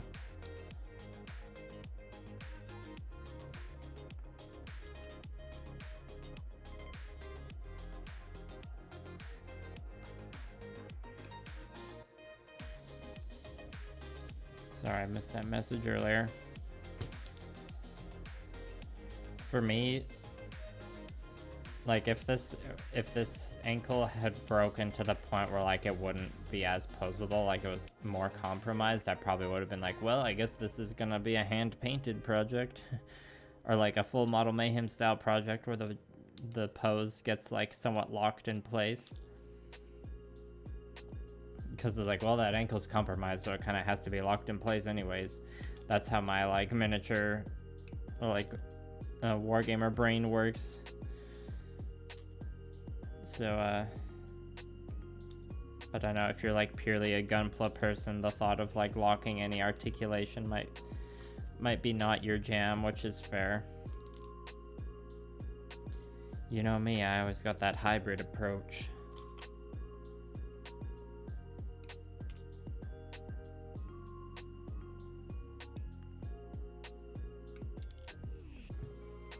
Dropped a sprinkle on my lap.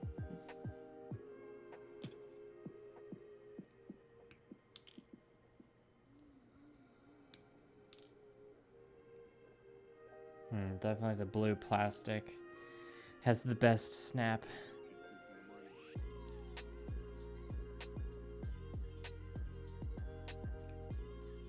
The best sounding clacks out of this kit.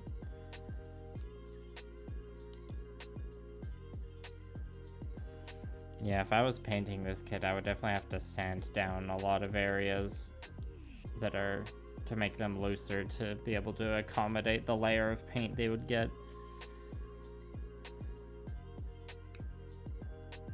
That's definitely a part of gunpla customization I underestimated in the early days, was the how much like how tight some of the tiny pieces are, like how precisely engineered they are, where like a microscopic layer of paint can like have an impact. You know, like the microscopic layer that, I don't know if it counts as microscopic, but like the thin layer that comes from airbrushing. Not like when you're brush painting it on. At least the base coat layers is probably a bit thicker. All right, now we got some blue into our sprinkles mix.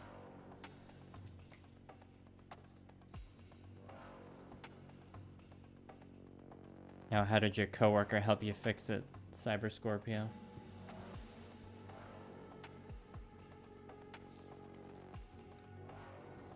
Mikazuki's story. It's like pretty solid. It's like when I think of Mikazuki's story, it's kind of him and Orga are kind of like bros throughout the whole show, right? So I always think of like their stories together and how Iron-Blooded Orphans is kind of like, I mean, so many Gundam stories are tragic, but with Iron-Blooded Orphans, it's like, these guys are kind of like, they're kind of like, they can be seen as like the bad guys in a way. Oh, I might have forgotten another piece. Yeah, I did.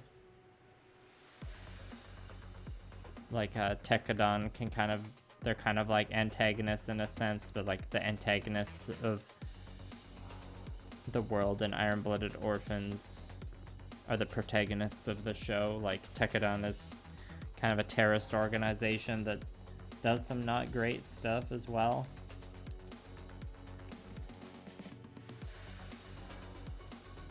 So Mikazuki's story is very tragic. I guess that's all I'll really say for now, because I don't want to get into spoilers. Even though the show's a little old, it's not that old. Should probably avoid spoilers for now.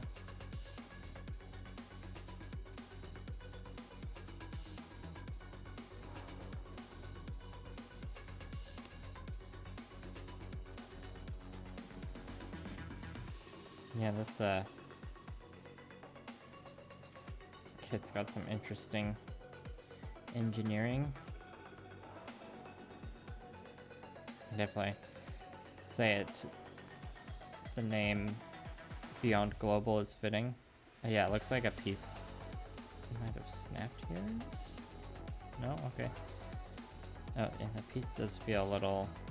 Or maybe it's just not in all the way. Okay, that's the issue.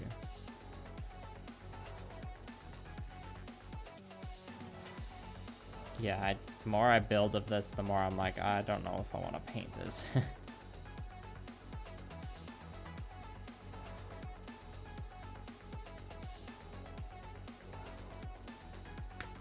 Ooh, there we go.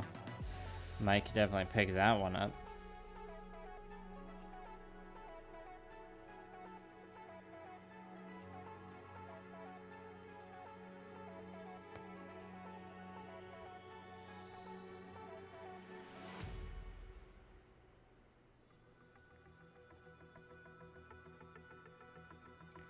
Alright, A2. A14.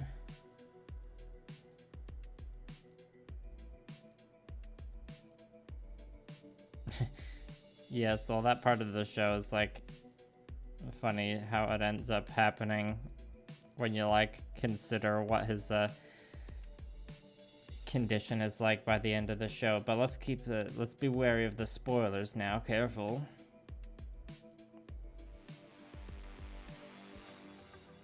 No, I will not RD21. If I did paint this, I would not paint it in the standard array of colors. I almost never do that. And even if I do, I have like a variation. It's hard for me to paint something as like the box colors and not at least change like one thing. Nothing's coming to mind when I think of times I've like fully copied the color scheme on the box. It's like I remember seeing on a Facebook group a guy who was painting the oh, this is cool how it goes together. He had like a clear color master grade Barbatos, which is like a pretty snazzy kit. But he hated clear kits, so he was just painting over the clear plastic in like the regular colors that would have come in. That's just a regular master grade. It was pretty funny. Or like the comments on that post were funny. You know, add more water to that. Yeah, I know what the color scheme is, RD. What's next? This one.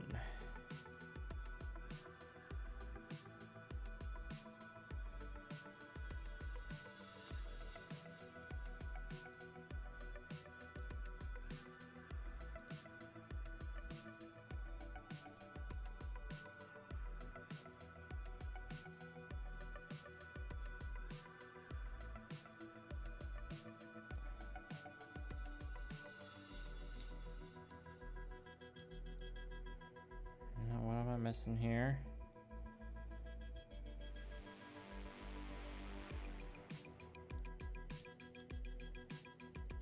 Something's stopping this from playing nice. Gotta go a bit higher. Maybe that's it.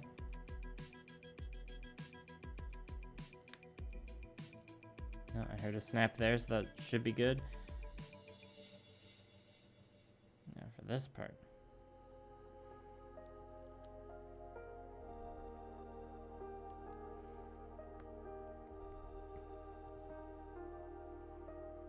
And it's anyone's guess where these go.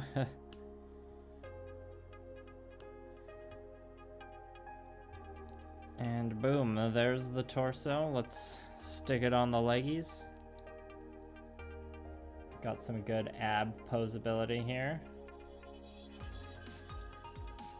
Shoulders as well. Let's put the head on and then actually, let's save the head for last, because the arms will be a bit of a slog, because I'll be doing two at the same time, so let's just Let's save like the easy, rewarding head for the end.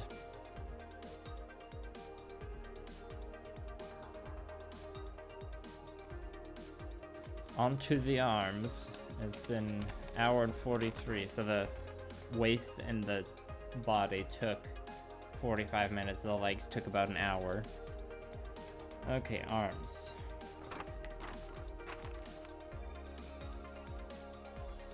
I'm just seeing how it's like demonstrating some cool wrist bend things it can do here. Yeah, I guess this kit is supposed to be like extra posable compared to your standard high grade. You know, we're almost at the point where I could just cut out all the pieces. Yeah, I'll save that for one. I guess we'll do the weapons in the head at the same time. Okay, let's see. We got F1 here. Okay, this is the section where all the parts are symmetrical. 5, okay, 2, 5, 6, and 4. So 2, 4, 5, 6, and 1. 1, 2, 4, 5, 6. 1, 2, 4, 5, 6. We'll probably end up needing 3 as well. Yeah, it's right there.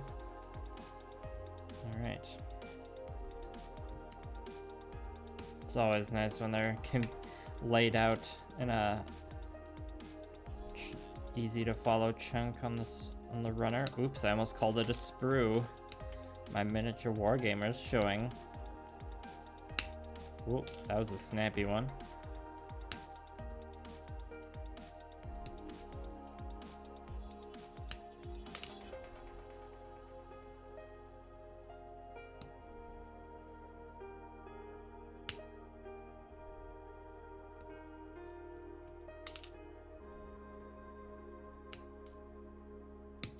Whoop.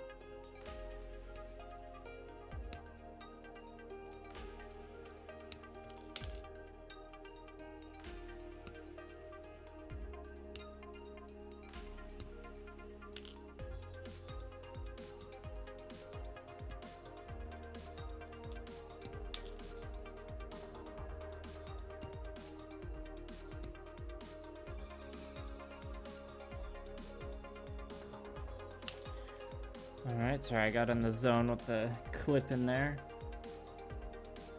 Then we need D1 and B1 and B2.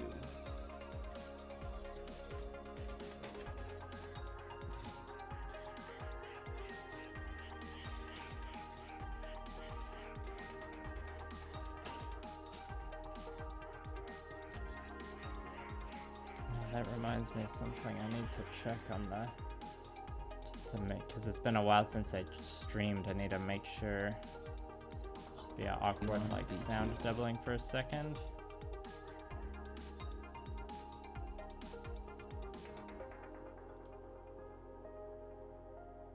I'll have to check that later. Let me write that down. Sorry, just gotta leave myself notes.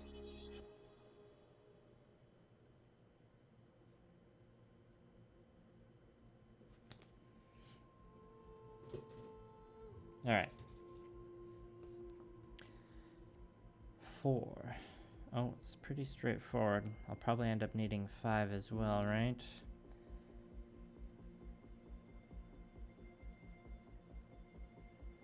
Ah, that's for the shoulder, so yep. Let's clip this whole thing out.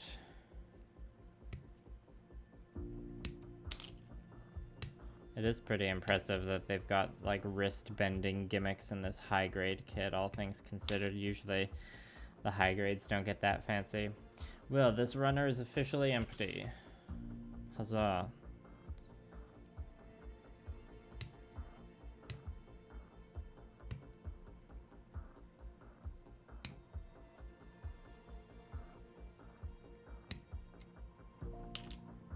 Barbatos Blitz Strike. What's that one like?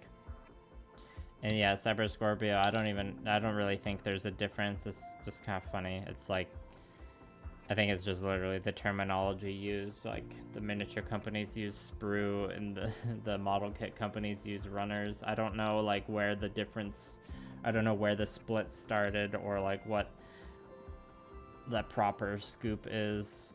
I don't know. I just know in the gunpla communities, most people say runner, and then in the miniature communities, most people say sprue. Does anyone in the chat know why?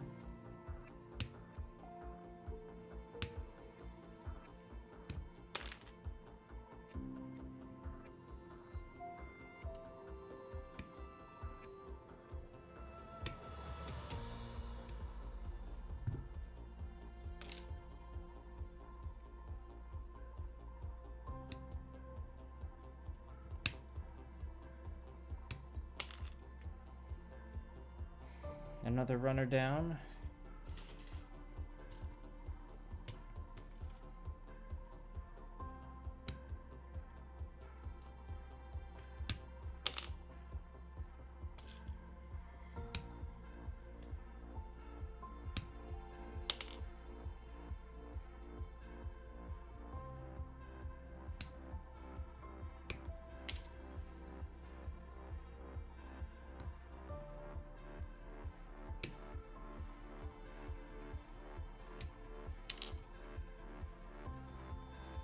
And another one. Oh, and it looks like F2 is also empty. We're just blowing through these bad boys. Okay. Need C.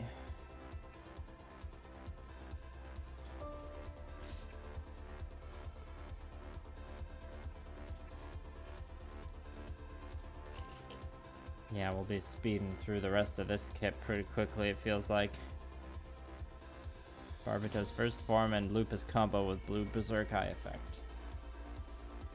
Sounds cool.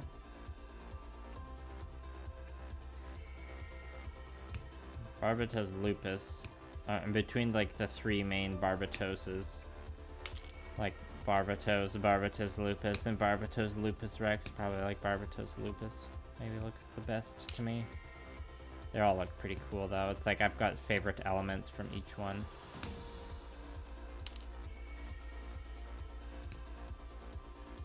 Give me a hand, why don't you? Get it? Because I'm clipping out hands. You don't like that pun joke? You want to throw hands? Okay, I'll stop now. Oh, the Barbatora's event parts, I see.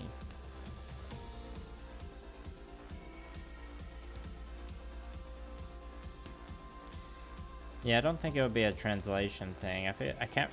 Don't fact check me on this, but I feel like I've heard like companies other than Bandai refer to theirs as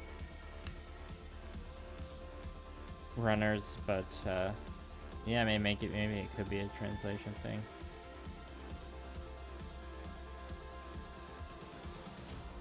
Sounds like a fun rabbit hole to fall into. Some internet research. I feel like, I mean, my perspective is North American and biased. But, like, I've heard more people say sprue. And I know, like, I've heard, like, historical modelers that do those kinds of scale model kits, like World War II tanks and stuff. I've heard at least some of them say sprue, but I feel like I've also heard some of them say runner, so who knows, honestly.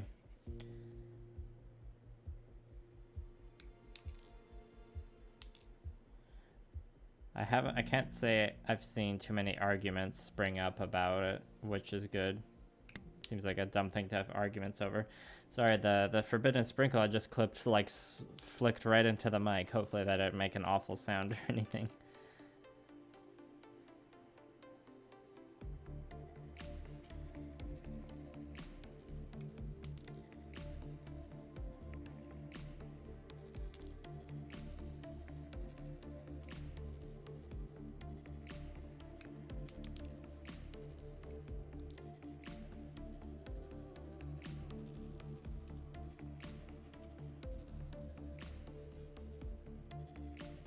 Oh, sorry, I missed your message, Mechly Props.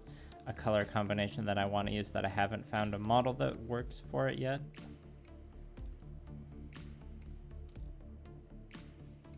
Maybe like... Now that I've done a kit that like used a lot of white. I mean, the Vidarbatos was originally going to be like, yeah, this is my white armor kit, even though the armor ended up being more like, reading more as like a light gray, blue-gray kind of deal than like white per se, but it was like pretty close to white, so I feel like I gotta do one that's based around yellow now.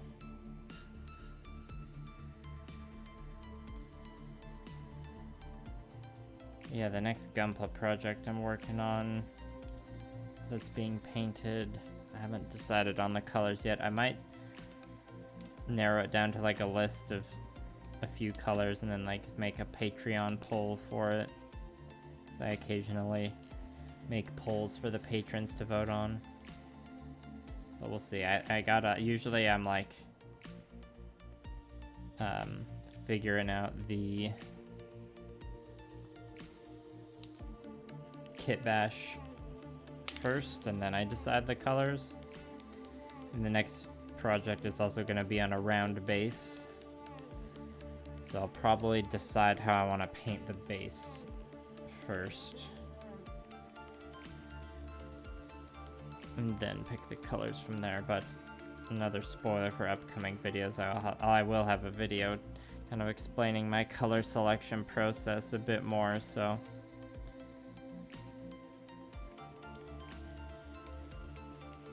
it's I think it's it's one of the parts of projects I enjoy, is the color selection, color theory part.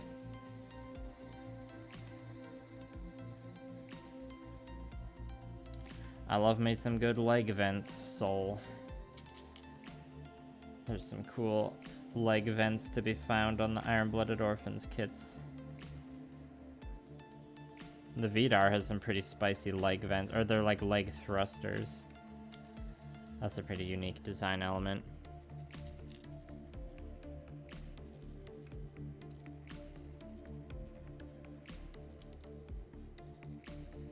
I know the face cam for the streams now is a lot different from what it was before. If any previous viewers of my streams have any thoughts on it, do you think the slightly different webcam setup's better now? I think I improved it, but there's a whole thing I did this week. I tried to like really spruce up the setup and get like a second camera going through a capture card to like have really high quality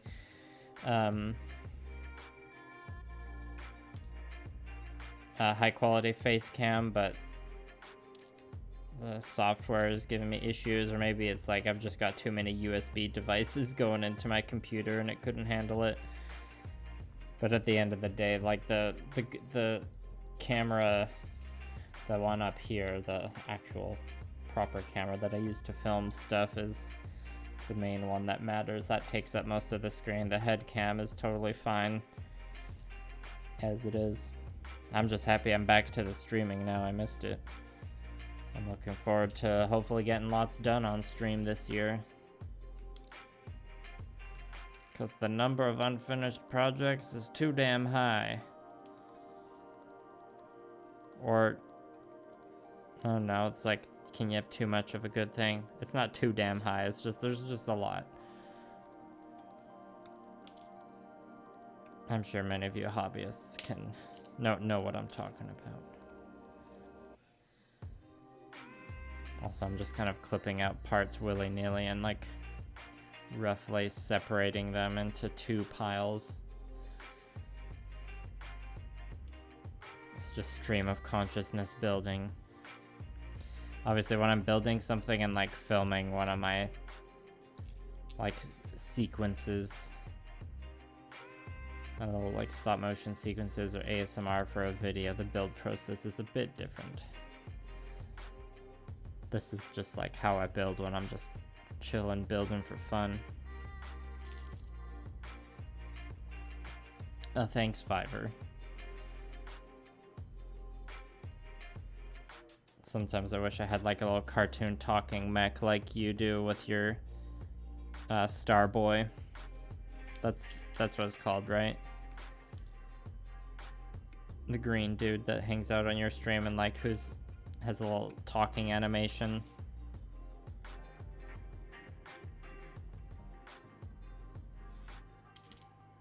I've been listening to a lot of The Weeknd this month, so now when I say Starboy, I just think of that Weeknd song.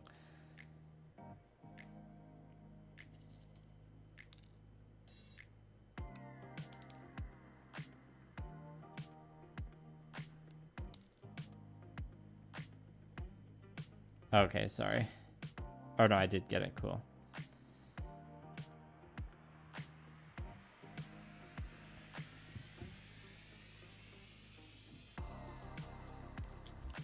It's a cute alien guy for sure. And I of course never have good cat content on my streams like you do, but yeah, that's okay. We both have our strengths. I got the burps, you got the cats. Okay, sprinkles harvested. Let's put stuff together now. And hopefully I didn't miss any parts.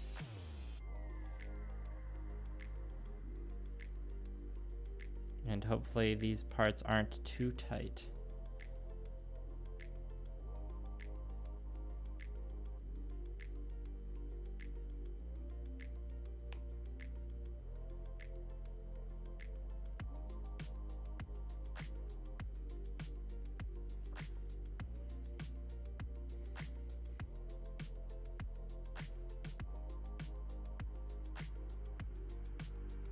Yeah, so far building the arms simultaneously is not as bad as building the legs simultaneously.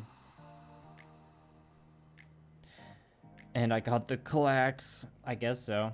Have you ever like clipped out model? I've seen you assemble or like glue models on your stream. Have you ever done live clacks yourself?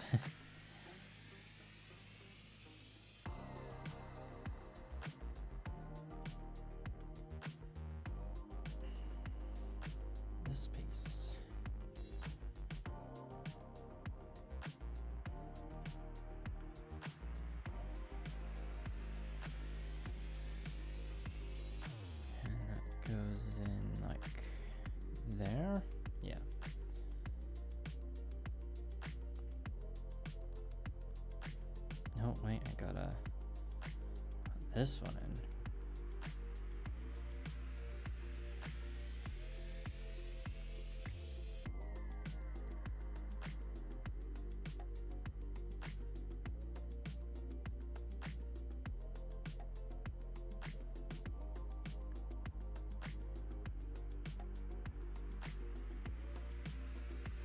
All right, this one first.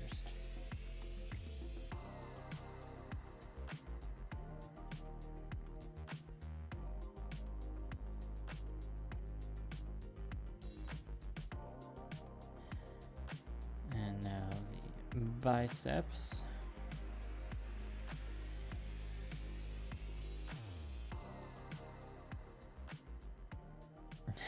Less ASMR, more crying over assembly being difficult.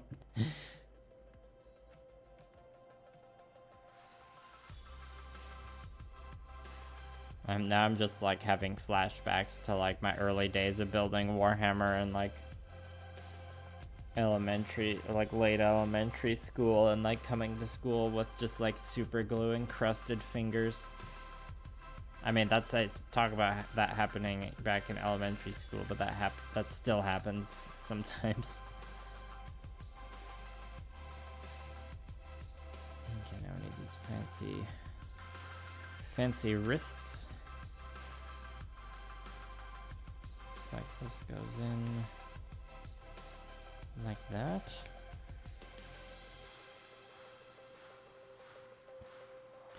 I should really be extra careful in these sections, because if I put something together wrong, it's a real pain to get out. I mean, it usually is on any kit.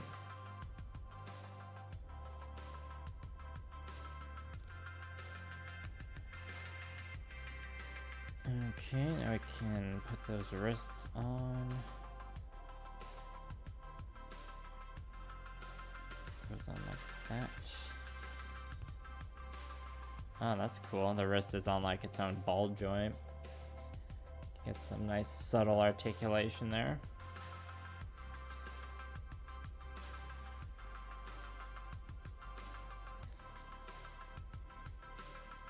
Am I putting that on right? Yeah, it's just, it doesn't want to snap on.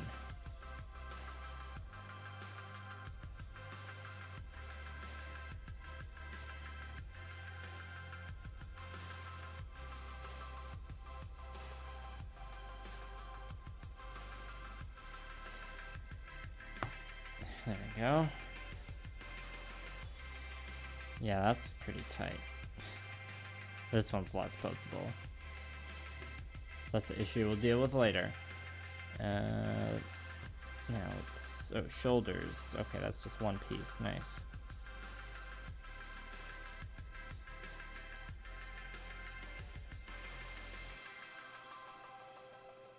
It's like it goes in like...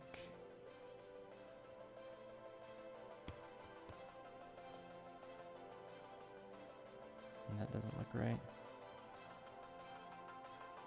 No, that is right. Okay.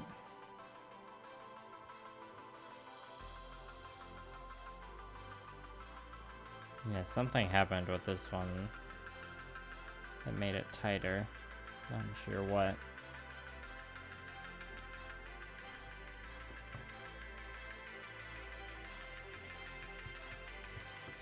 Okay, some slightly complex shoulders.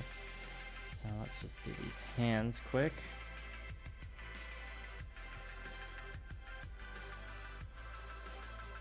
So this must be the trigger hand.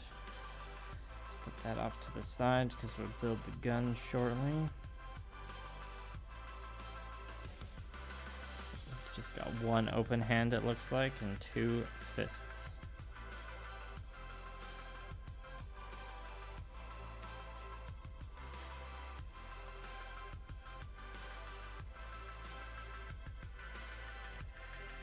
This kit's going a bit faster than I thought it would, I guess.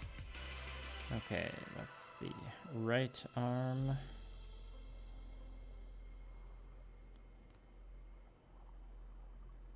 Though it would be nice if, I think it looks better when these gray hand plates are white, but I can't remember what the, I think that's what they are in the anime. Okay, I still can get some bend out of that wrist.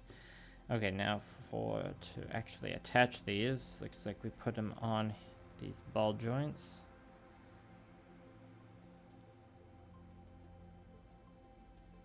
Oh, okay, something, I need to be like that. Oh, okay, so we go like this. And then it wants you to turn it. And then take this part.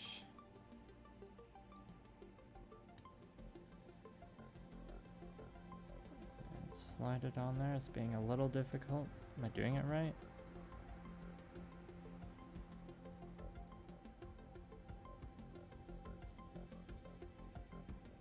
Looks like it.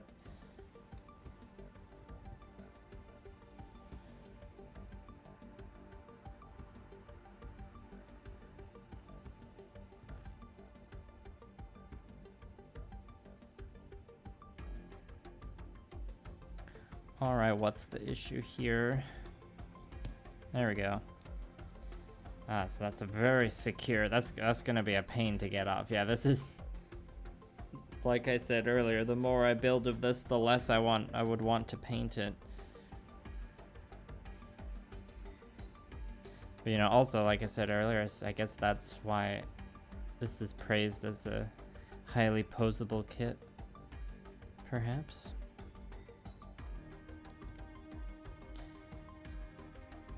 Okay, now we put these down, and then the big shoulders go on. Also, no decals or stickers. Yeah, this thing's got some cool proportions. definitely like less blocky than the entry grade one I have. You had to bring your needle files to clean out the core. Oh, nice. Was your boss specifically like, hey, do you have any of those small needle files for your miniatures? Or were you like, oh, I know just the tool. I can use some of my miniature files. Okay, now for the next, or the last pieces we're building, I'm just gonna clip out all the pieces because there aren't that many left.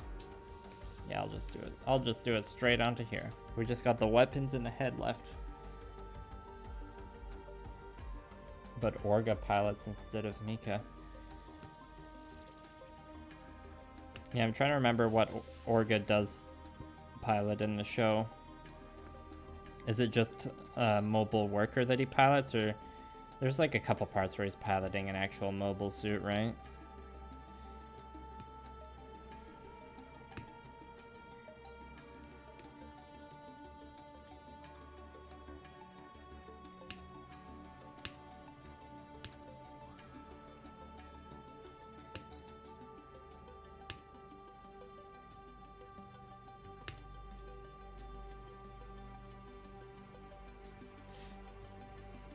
And of course, the good old beam sabers.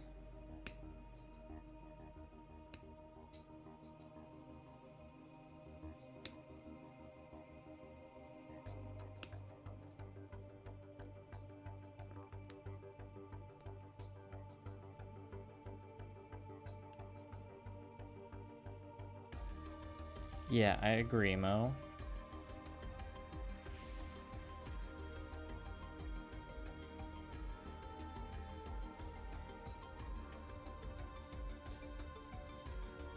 Oh, I see, so... yeah, this last section is gonna just fly by.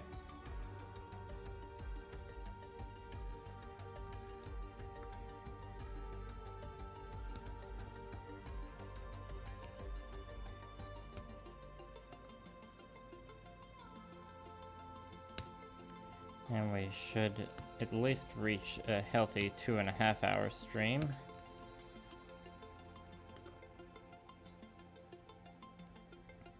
This will probably be the only stream I do this week, and hopefully I'm on the ball enough to be able to do another stream next week. If I don't stream next week, that just means I'm probably working on video stuff that I am being secretive about, I guess.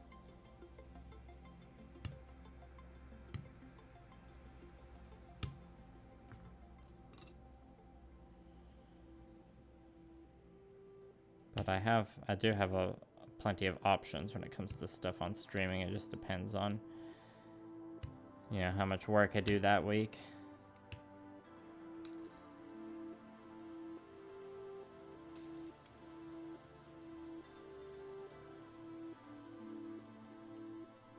And this piece is pretty thin. Should probably try and be careful, I guess.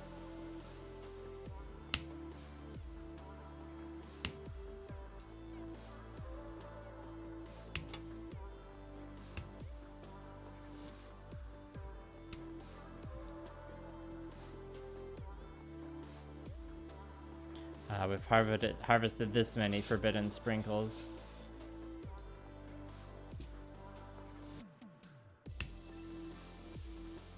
I'm sorry, I can't read the kanji for your name.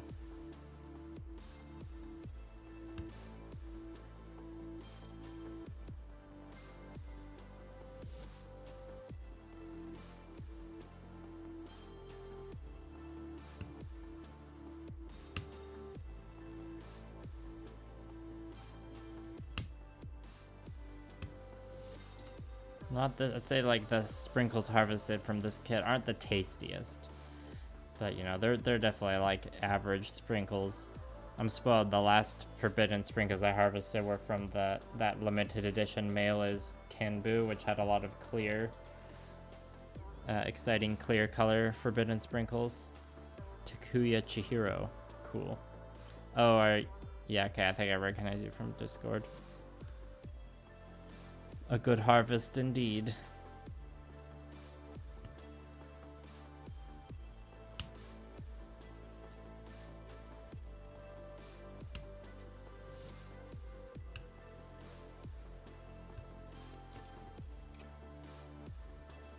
Alright, and we are about to finish the harvest of the sprinkles, because we've clipped everything out the runners now.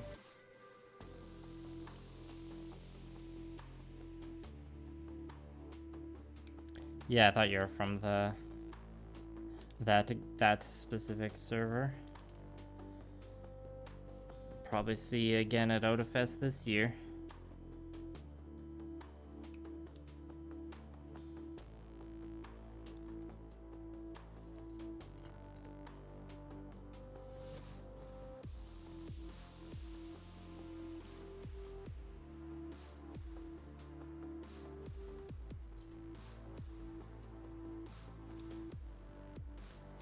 Some nice cherry flavored sprinkles from the Beam Saber, or pink bubblegum perhaps, cream soda.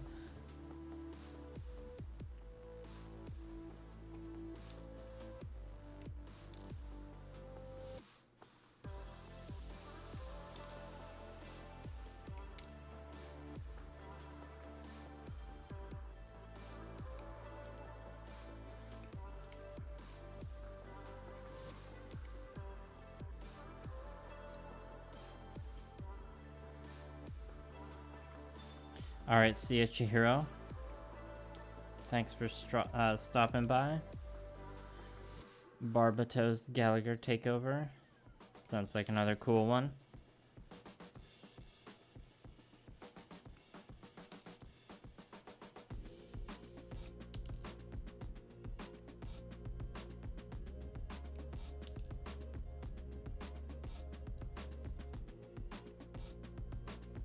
Curious to see what how the head's gonna look afterwards, see if they do any kind of fancy parts layering on this one.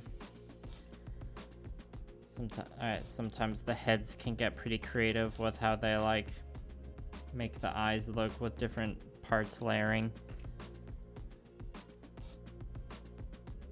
The White Zaku 2. Predator and the White Ranger, nice. Oh, hi John Bear. The White Zaku 2. Where's that one from again? Is that a high grade or? I've probably seen it before, but you know, there's so many Zakus out there, it's hard to keep track sometimes.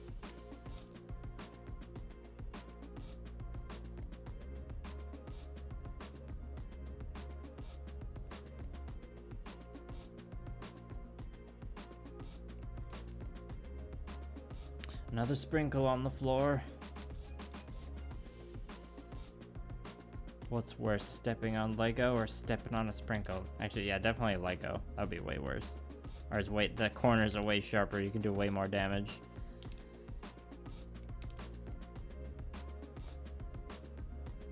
Barvidar. That's a fun name. Yeah, might as well snip off these V-fin safety nubs while I'm here. Carefully now.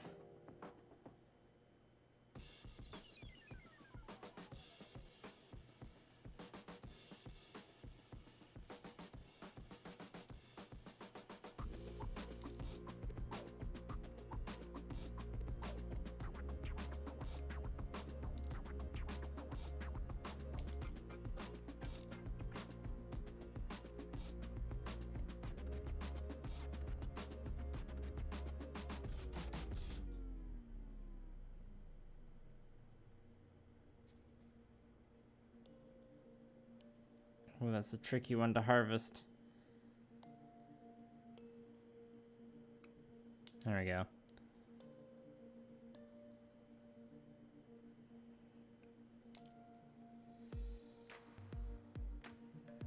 I was trying to organize them into different piles for weapons. Okay, I was only like one piece off. Okay, more than one piece, but there we go. I don't know if I want to build the head or the weapons first. I think it makes more sense to do the head.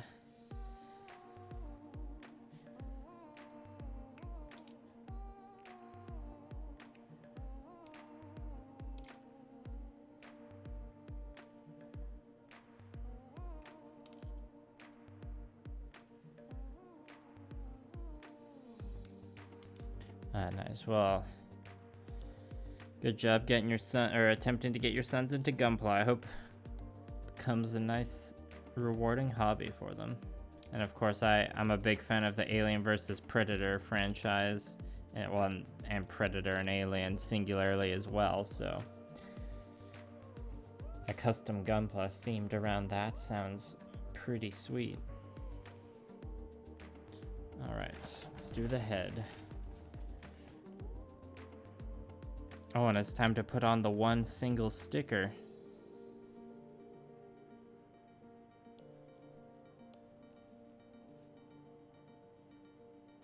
Do I need to get a toothpick for it? I think I'm just gonna use one of these pin vices because it's handy. I don't want to get up and go to the other desk to get a toothpick. Actually, I need the thinner one. Or I'm just improvising with the tiny stick-like object that I have handy.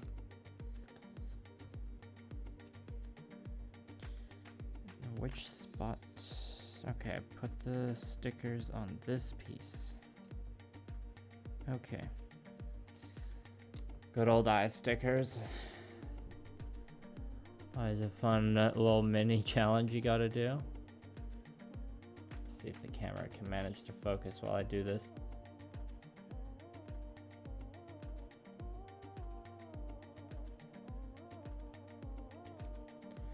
Alright, we got it on the stick.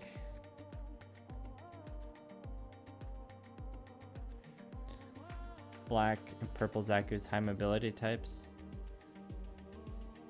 Yeah, D4s are more painful than both of those. I mean, there might be different versions of them. Or let me look at the box art on the wall. Yeah, it is a high mobility type, you're right.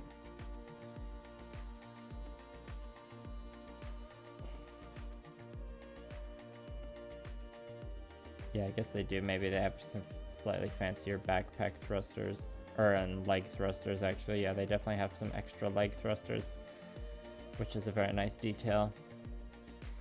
Okay, stickers on there. Let's see if I can push it on there to not look too cross-eyed.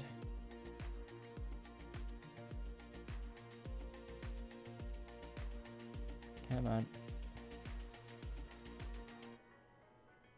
Usually I have a little silicone sculpting tool I use to help get stickers on, but I figured with just the one sticker I could get away with my hands. Okay, I think I got that.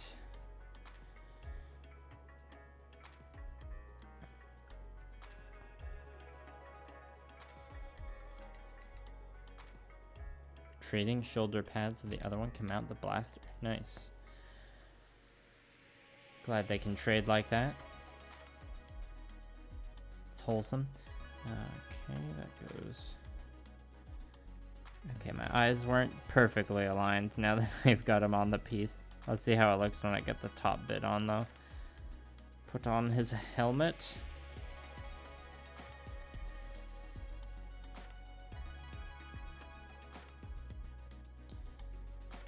And then we gotta put on this part.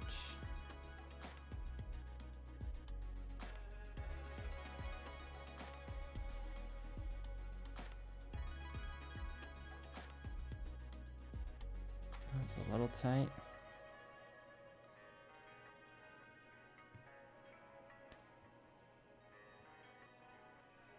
Alright, that wasn't too bad for a head. Although, how's this gonna go? The eyes look a little crooked. What do y'all think? It's not that bad. There's a bit I need to trim off of the V fin there. Guess I'll have to do that before I take any photos. Alright, well, let's stick the head on the body.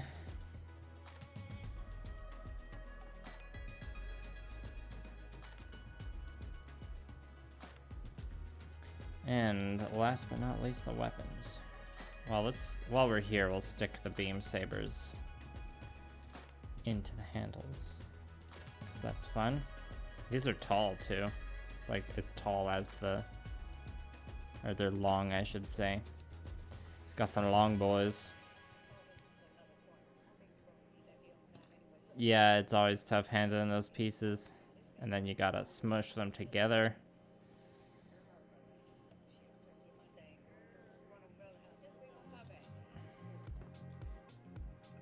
I'm almost tempted to build the weapons without looking at the instructions, but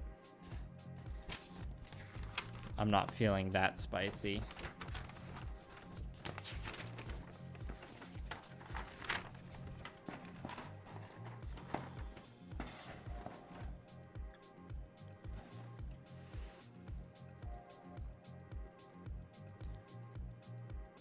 Okay, this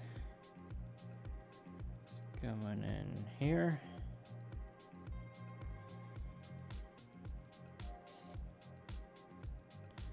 And the classic 2 halves of a gun smushed together.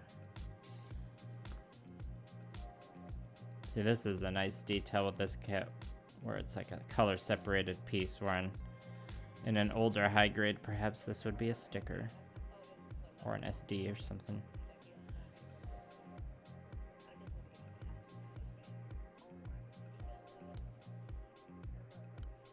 And then the barrel.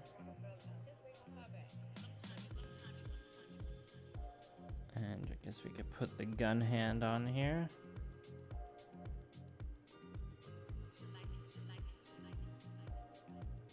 Come on. There we go.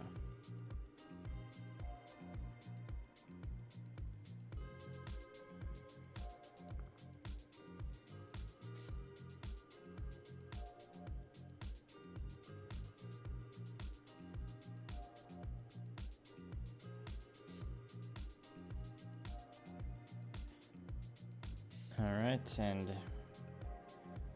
looks like we do have a store on the butt system. Looks totally appropriate with the hand attached to the gun, of course.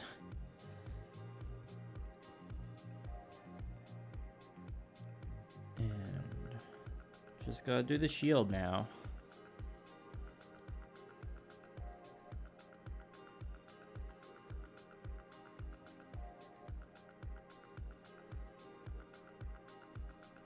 Hello, Nick does stuff.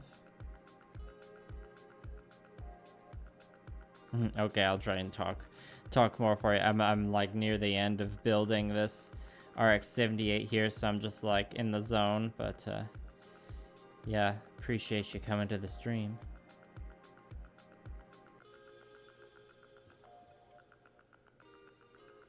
Yeah, I mean, I can tell my eyes aren't 100% mechly, but I mean, it's not my worst, I guess. Not my worst work.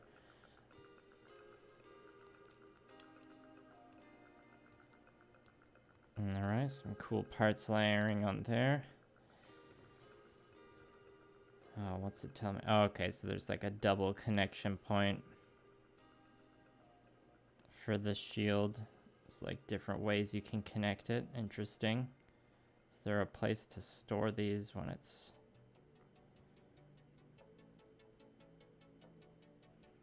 Okay, is this... Looks like this piece is just for back storage?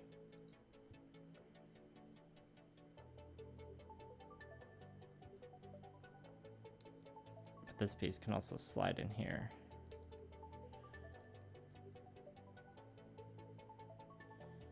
Or can it? Yes.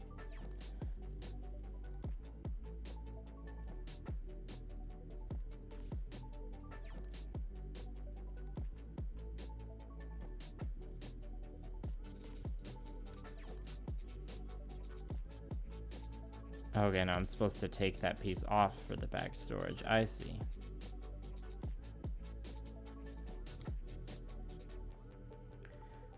Well, I think it'll look...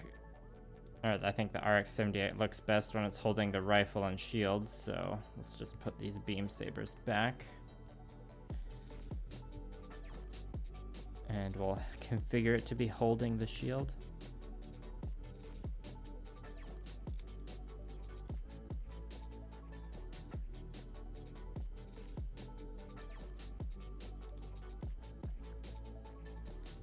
Looks like, okay, I should actually look more at the diagram here.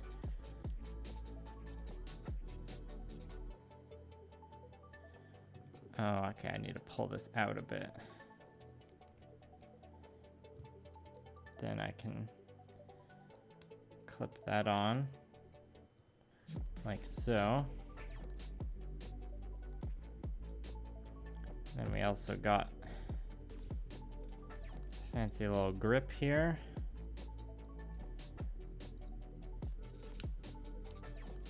Oops, we unclipped there.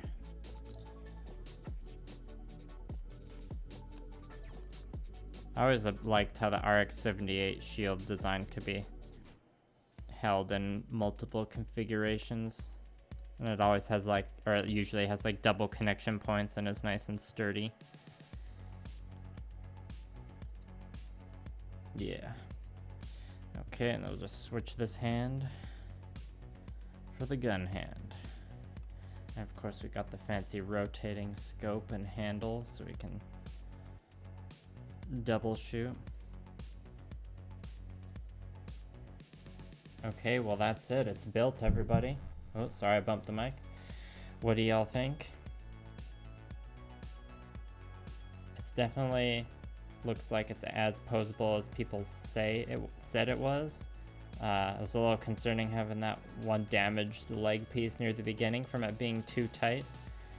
But you know, having the joints all be really tight does make posing a bit easier in some respects. Makes painting harder though. Yeah, this is like the only other RX-78 I have as an entry grade, so this is way more posable.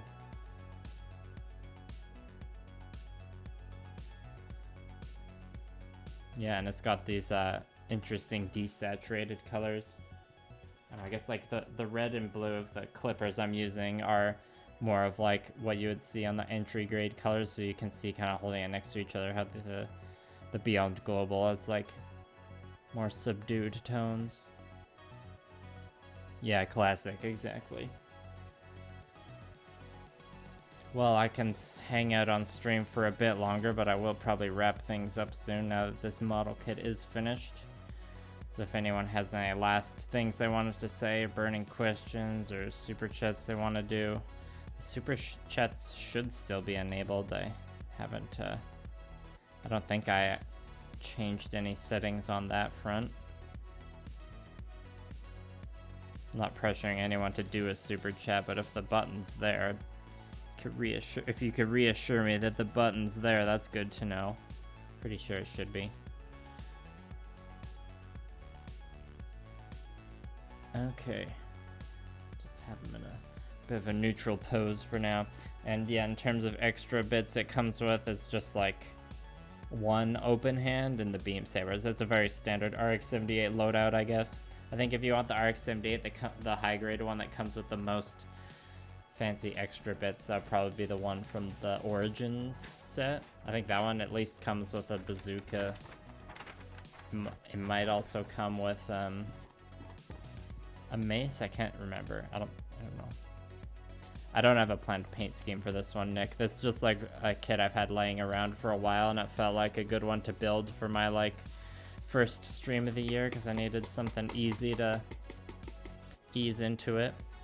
And here's our final Forbidden Sprinkle harvest if anyone is interested. Of course, there's a few scattered around the floor of my office. Looks pretty tasty. I don't know about you.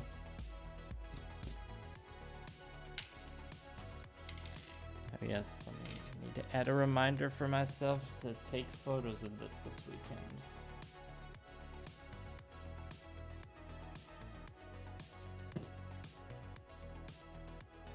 Forbidden sprinkles, yes, quite. Oh, and right, this is, I just knocked this over, but this is something Blue Parappa made. I meant to show it off. Look at this nice, soft, cute little cat she made. Just some casual knitting. Was watching over me at my monitor over there. Yeah, did you all enjoy the stream? It felt pretty good to be back streaming again. I missed it. Hopefully y'all enjoyed it coming back. Oh, nice, Saul. Thanks for checking me out on a second account. Things are just wrapping up now. As you can see, it's finished.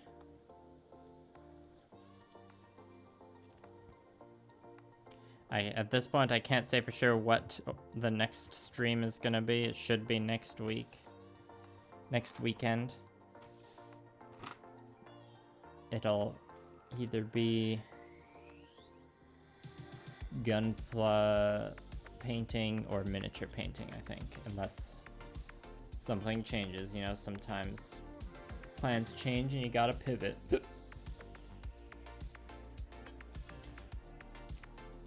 Yeah, we had a bit of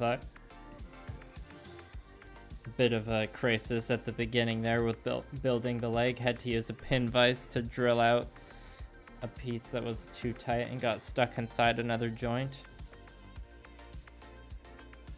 And drank the G Fuel. It was melon flavored. It was tasty. I don't really know much about G Fuel. Oh yeah, like I said at the beginning, it reminded me of like a Pocari Sweat almost. Maybe like not the flavor wasn't as subtle as with a Pocari Sweat. Yeah, happy you came by. Nick does stuff. I can stay alive for a bit longer while I tidy. Oh, I do have some stuff on the table to the side over there I could show you all, just for some upcoming previews, so the special viewers of this stream can get some sneak peeks. Okay, I will Fiverr. Yeah, she should start doing commissions. Let's put it back on screen there.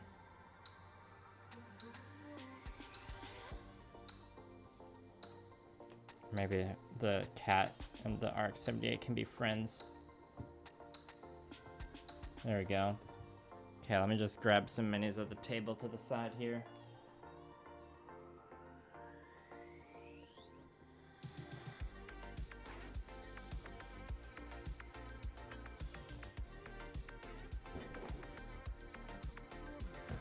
Alright, I grabbed some random stuff that you might see coming up on streams and or videos.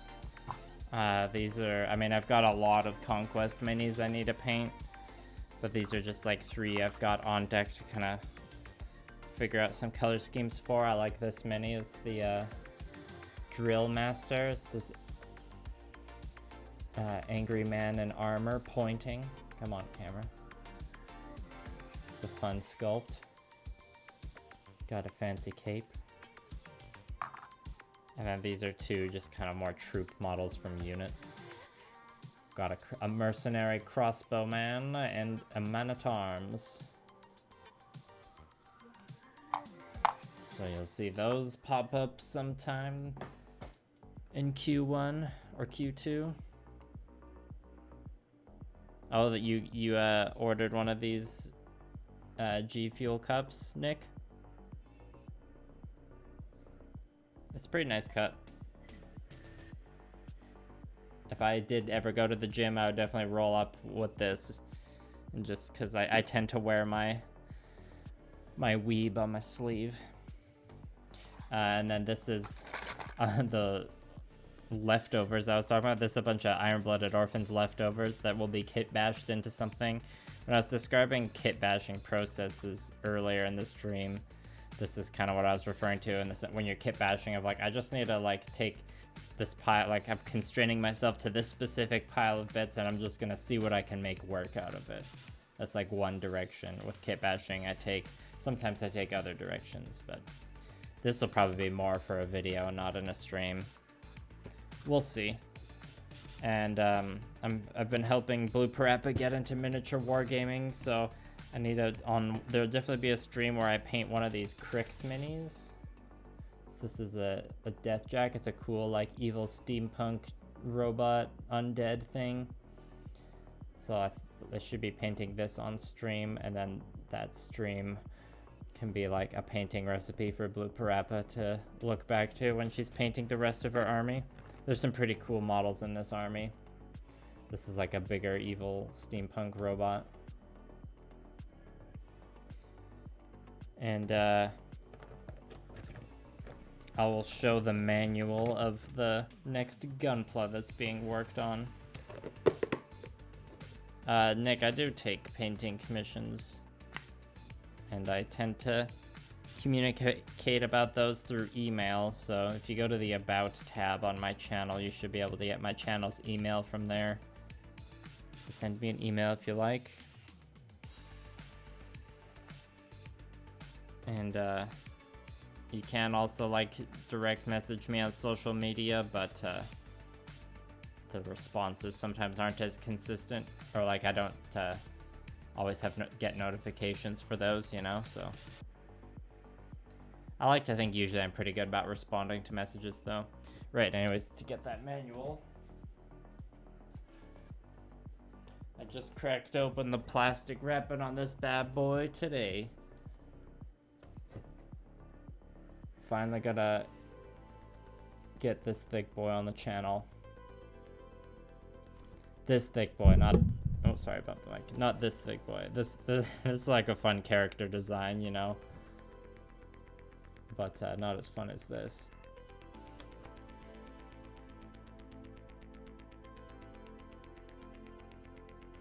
Yeah, I heard you the first time, Soul Father.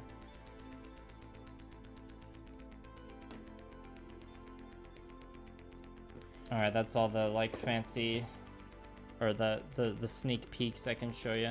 Super thick frog boy. Yeah, exactly.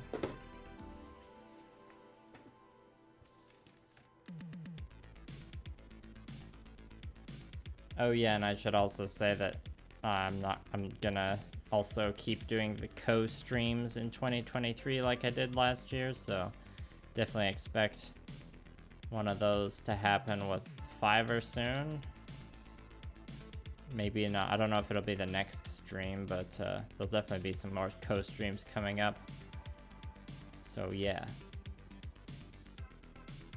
And yeah, that you bringing up the Gushin reminded me of that, because Fiverr's also been working on a Gushin. I don't necessarily know if that's what they'll be painting when we do the next co-stream, but they got a fun Gushin custom that anyone who watched any of our co-streams from the fall would know about. Okay, I will chill for like 30 more seconds and then I'm gonna end the stream.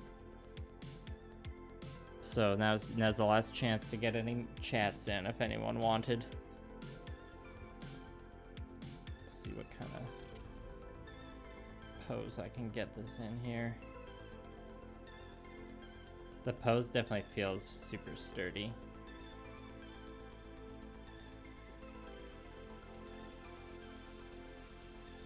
Balanced on the other hand though. Okay.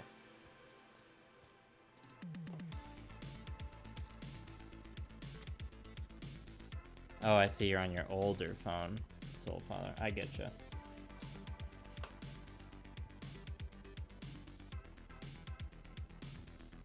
Well, thanks again, everyone, for coming to the stream. Expect another stream, hopefully next week.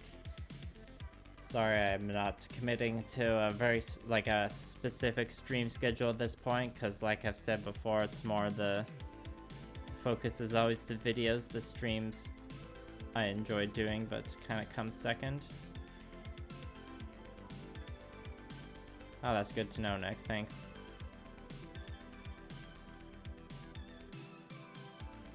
Alright, see ya, Soul Father.